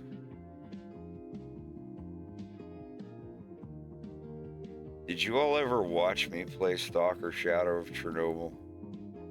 Nope. I haven't anyway. Rex, I think you've seen me play Stalker Anomaly. That's the one I've seen the most you play the most. That's the one that's like, you know, random generation. Yeah. What's it called? Stalker was a movie, a really good movie, if you haven't seen it. It is. It really is.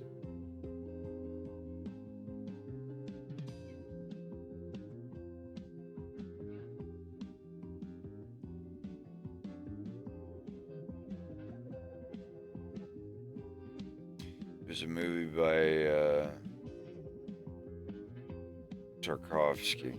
Not Tartakovsky, that's the animator. Andrei Tarkovsky. And it's great. It's based off of a novel, which the game is based off of. Like, if you played Stalker Shadow of Chernobyl, there's like the radioactive anomalies or whatever. And you have to throw the things to set off the traps. And like, that stuff exists. But the movie was filmed like 7 years before the Chernobyl accident even happened. So, like, they're all still different, very different flavors. But it's an amazing movie, and it's got a good ending, and it's worth checking out.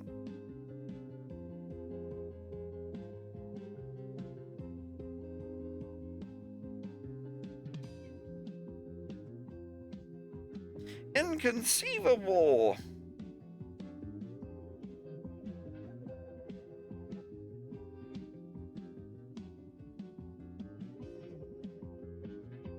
You're thinking of Andrei Gregory, not Andrei Tarkovsky.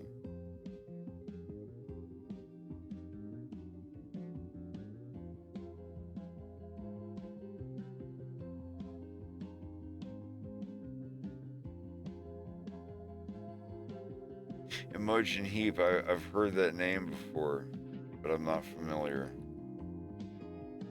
They're good. I think there's maybe one song by them I've heard, but I don't know. I don't know what it would be. There's Hide and Seek.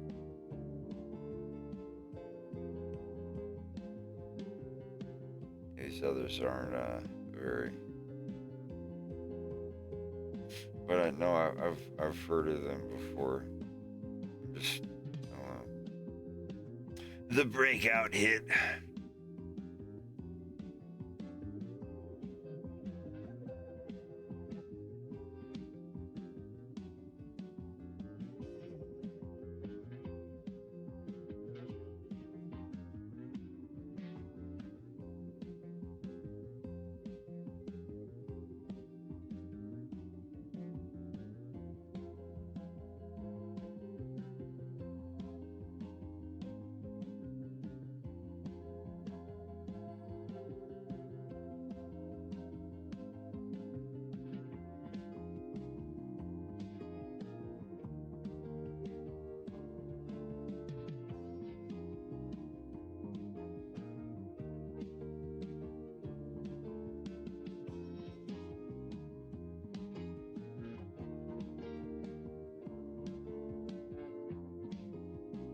I kind of do want to play Stalker a little bit.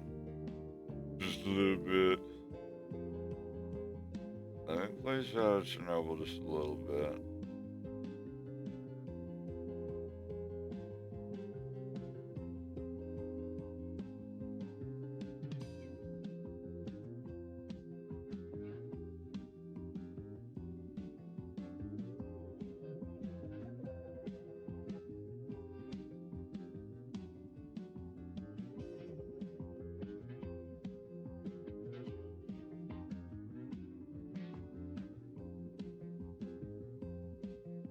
This is the most annoying guy I've ever seen.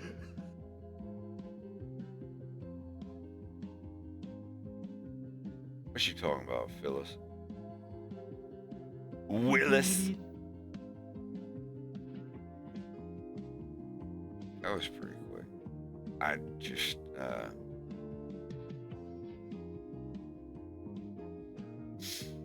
Ночики брики в дамке.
Y'all just got no coof.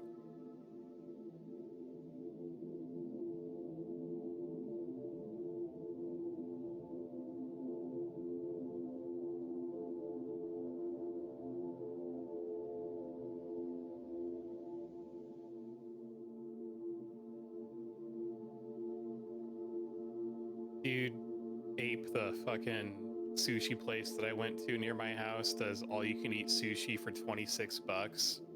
And it's not just the sushi that's on the conveyor belts.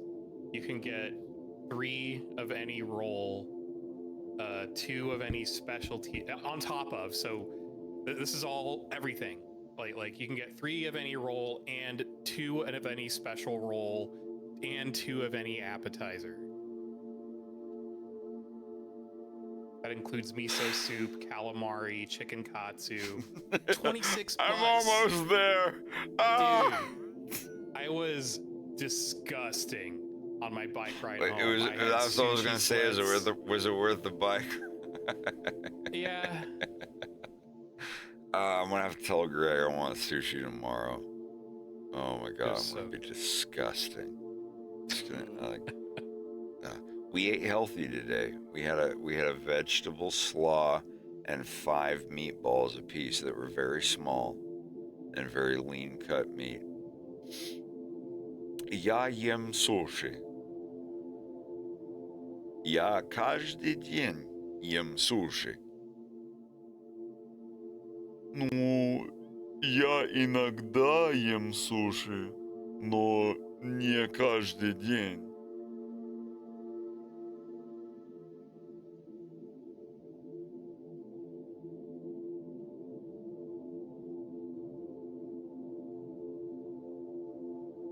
It's been a pretty good stream. Have a good night tonight. You'll hear, think.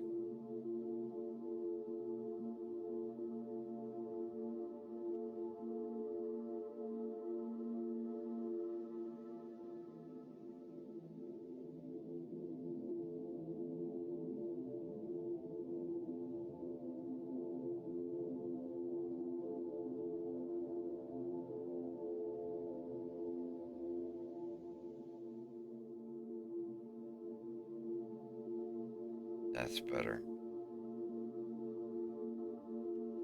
Just kind of put off by that for the past couple days.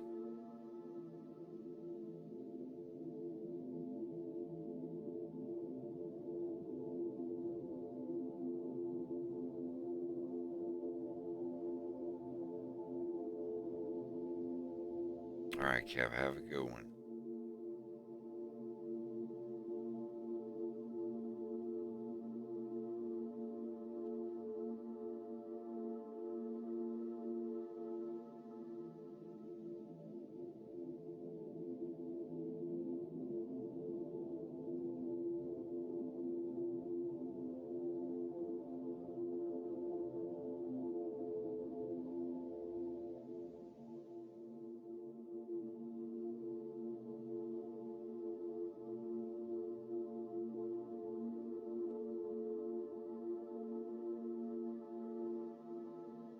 We gotta watch more Northern Exposure.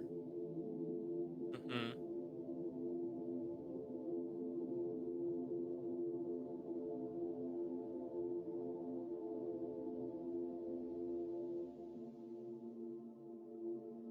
It's nice. We gotta finish Barry, you loser.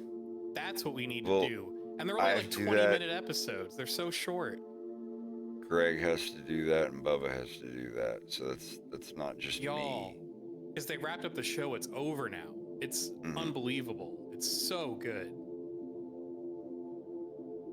No, that's fine.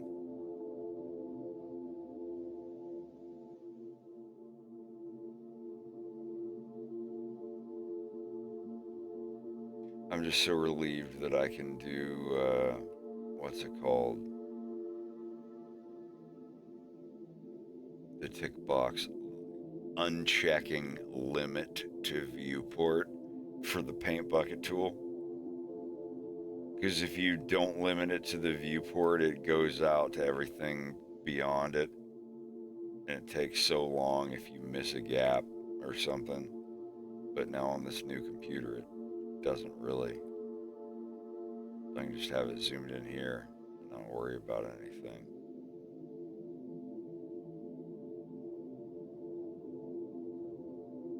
It's extra fancy.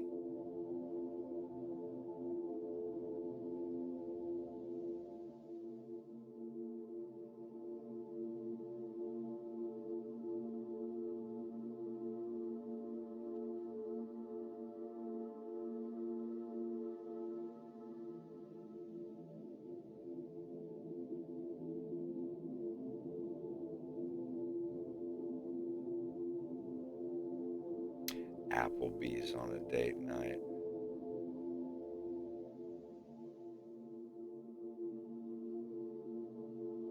My friends and I re-experienced all those chain restaurants to see if they actually held up. Applebee's was one of the first that we went to, and it just tastes like frozen microwave dinners brought back to life. Damn. It ain't good.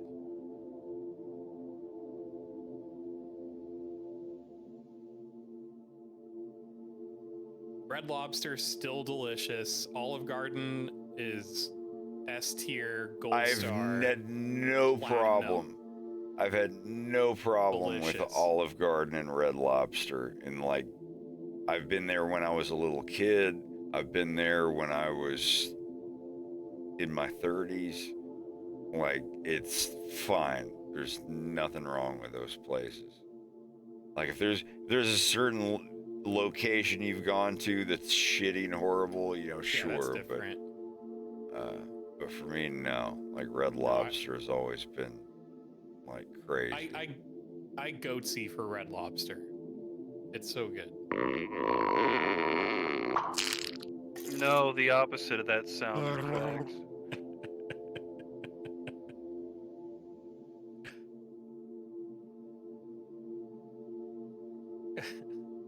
$99. What's $99?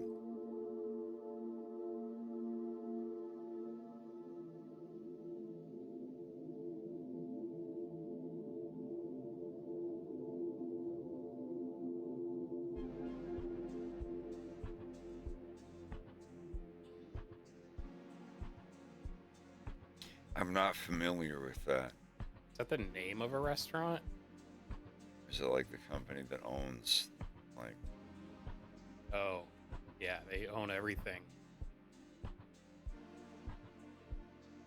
99 Restaurants, dead ass the name? Oh, that is actually the name. What, dead ass? Colossal lobster rolls are back. Dead ass is serious. Darden Restaurants. I know Darden. I've heard that. Is that a Darden restaurant? When the Red Sox win, kids eat free. It's one of those. Did you have the Longhorn? Or was the one that was like fish bones and Outback Steakhouse?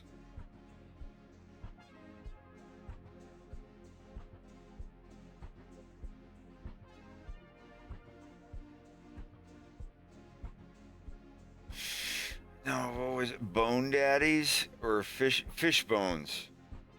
Holy shit, there's a 99 actually somewhere around me. Bonefish. I'm sorry, it was Bonefish. I'm sorry, Bubba. Don't be. I said nothing important. Yeah, Bonefish. Bonefish Grill. There's Outback Steakhouse and Oh, yeah, Bonefish Bonefish. Grill.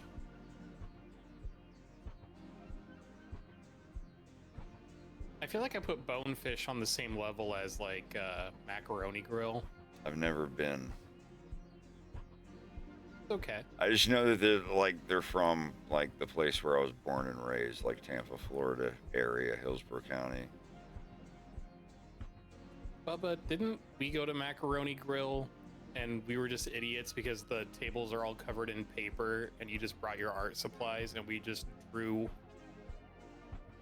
I've been to Macaroni about Grill right, yeah. once. I think it was during a furry convention. Yeah. I keep finding that stuff when I go through old storage boxes. I've never Old gotten to Dax go to comics. Bonefish, but that's cool that y'all went. I want to see if Greg will let me take his dad and family out somewhere tomorrow.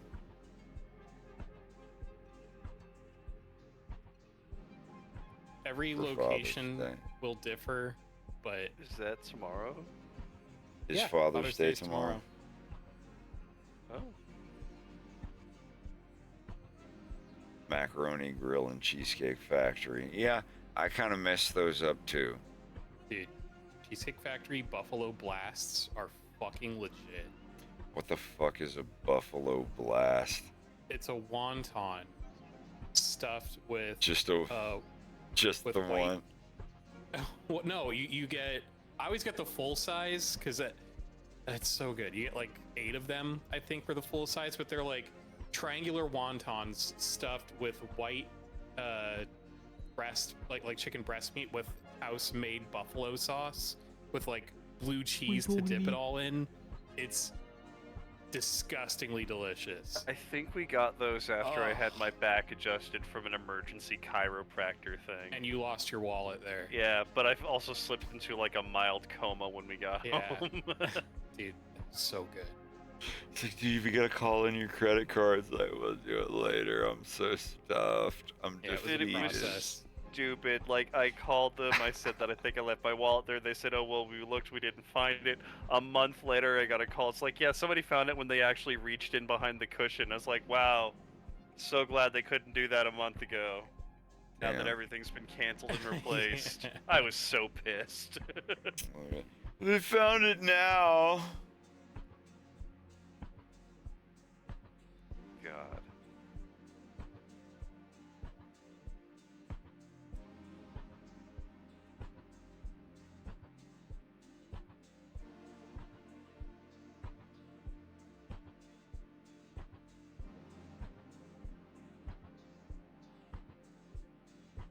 When buffalo sauce is bad, it's pretty bad, but I like it. I like the way Cheesecake Factory does it. Sometimes it's just too acidic and too spicy, but when it's like really buttery and creamy and that good amount of heat, creamy, tangy, and spicy. Yeah. It's got to with be that the added right blue combination. cheese dippiness. What sauce is this? Buffalo sauce. I mean, isn't buffalo sauce just literally Tabasco sauce and butter? Yeah, basically. More or less, but you can fuck it up. People do.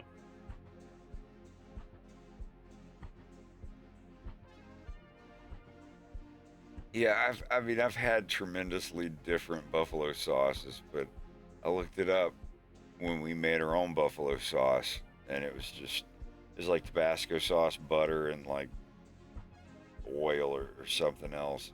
And we made it. I was like, "There's no way that's buffalo sauce." And we rolled our chicken in it and cooked it. I was like, "This is like a basic buffalo sauce." It's really, yeah. I go with It perturbed me. butter, Tabasco, and cornstarch, and just mix accordingly until it makes a nice little sauce. Go with what now? Tabasco, butter, and cornstarch. Cornstarch, acts as a bit of a okay. thickener. Yeah. Makes it into like an actual sauce. The But you have to real- use a lot of Tabasco to make it really liquidy. Well, what is Layers of Fear? Oh, that's a painting game, I think. Where it's a game about a dude that paints, and In a his submarine? wife and baby or something are dead. Layers of Fear.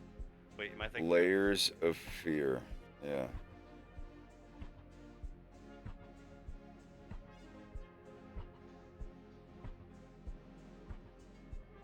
Cowards die many times before their deaths. Anyway,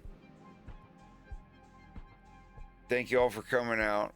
I'll probably be back on tomorrow after gym. It'll be a shorter stream, but thank you very much for coming out, and we'll see you in the next one.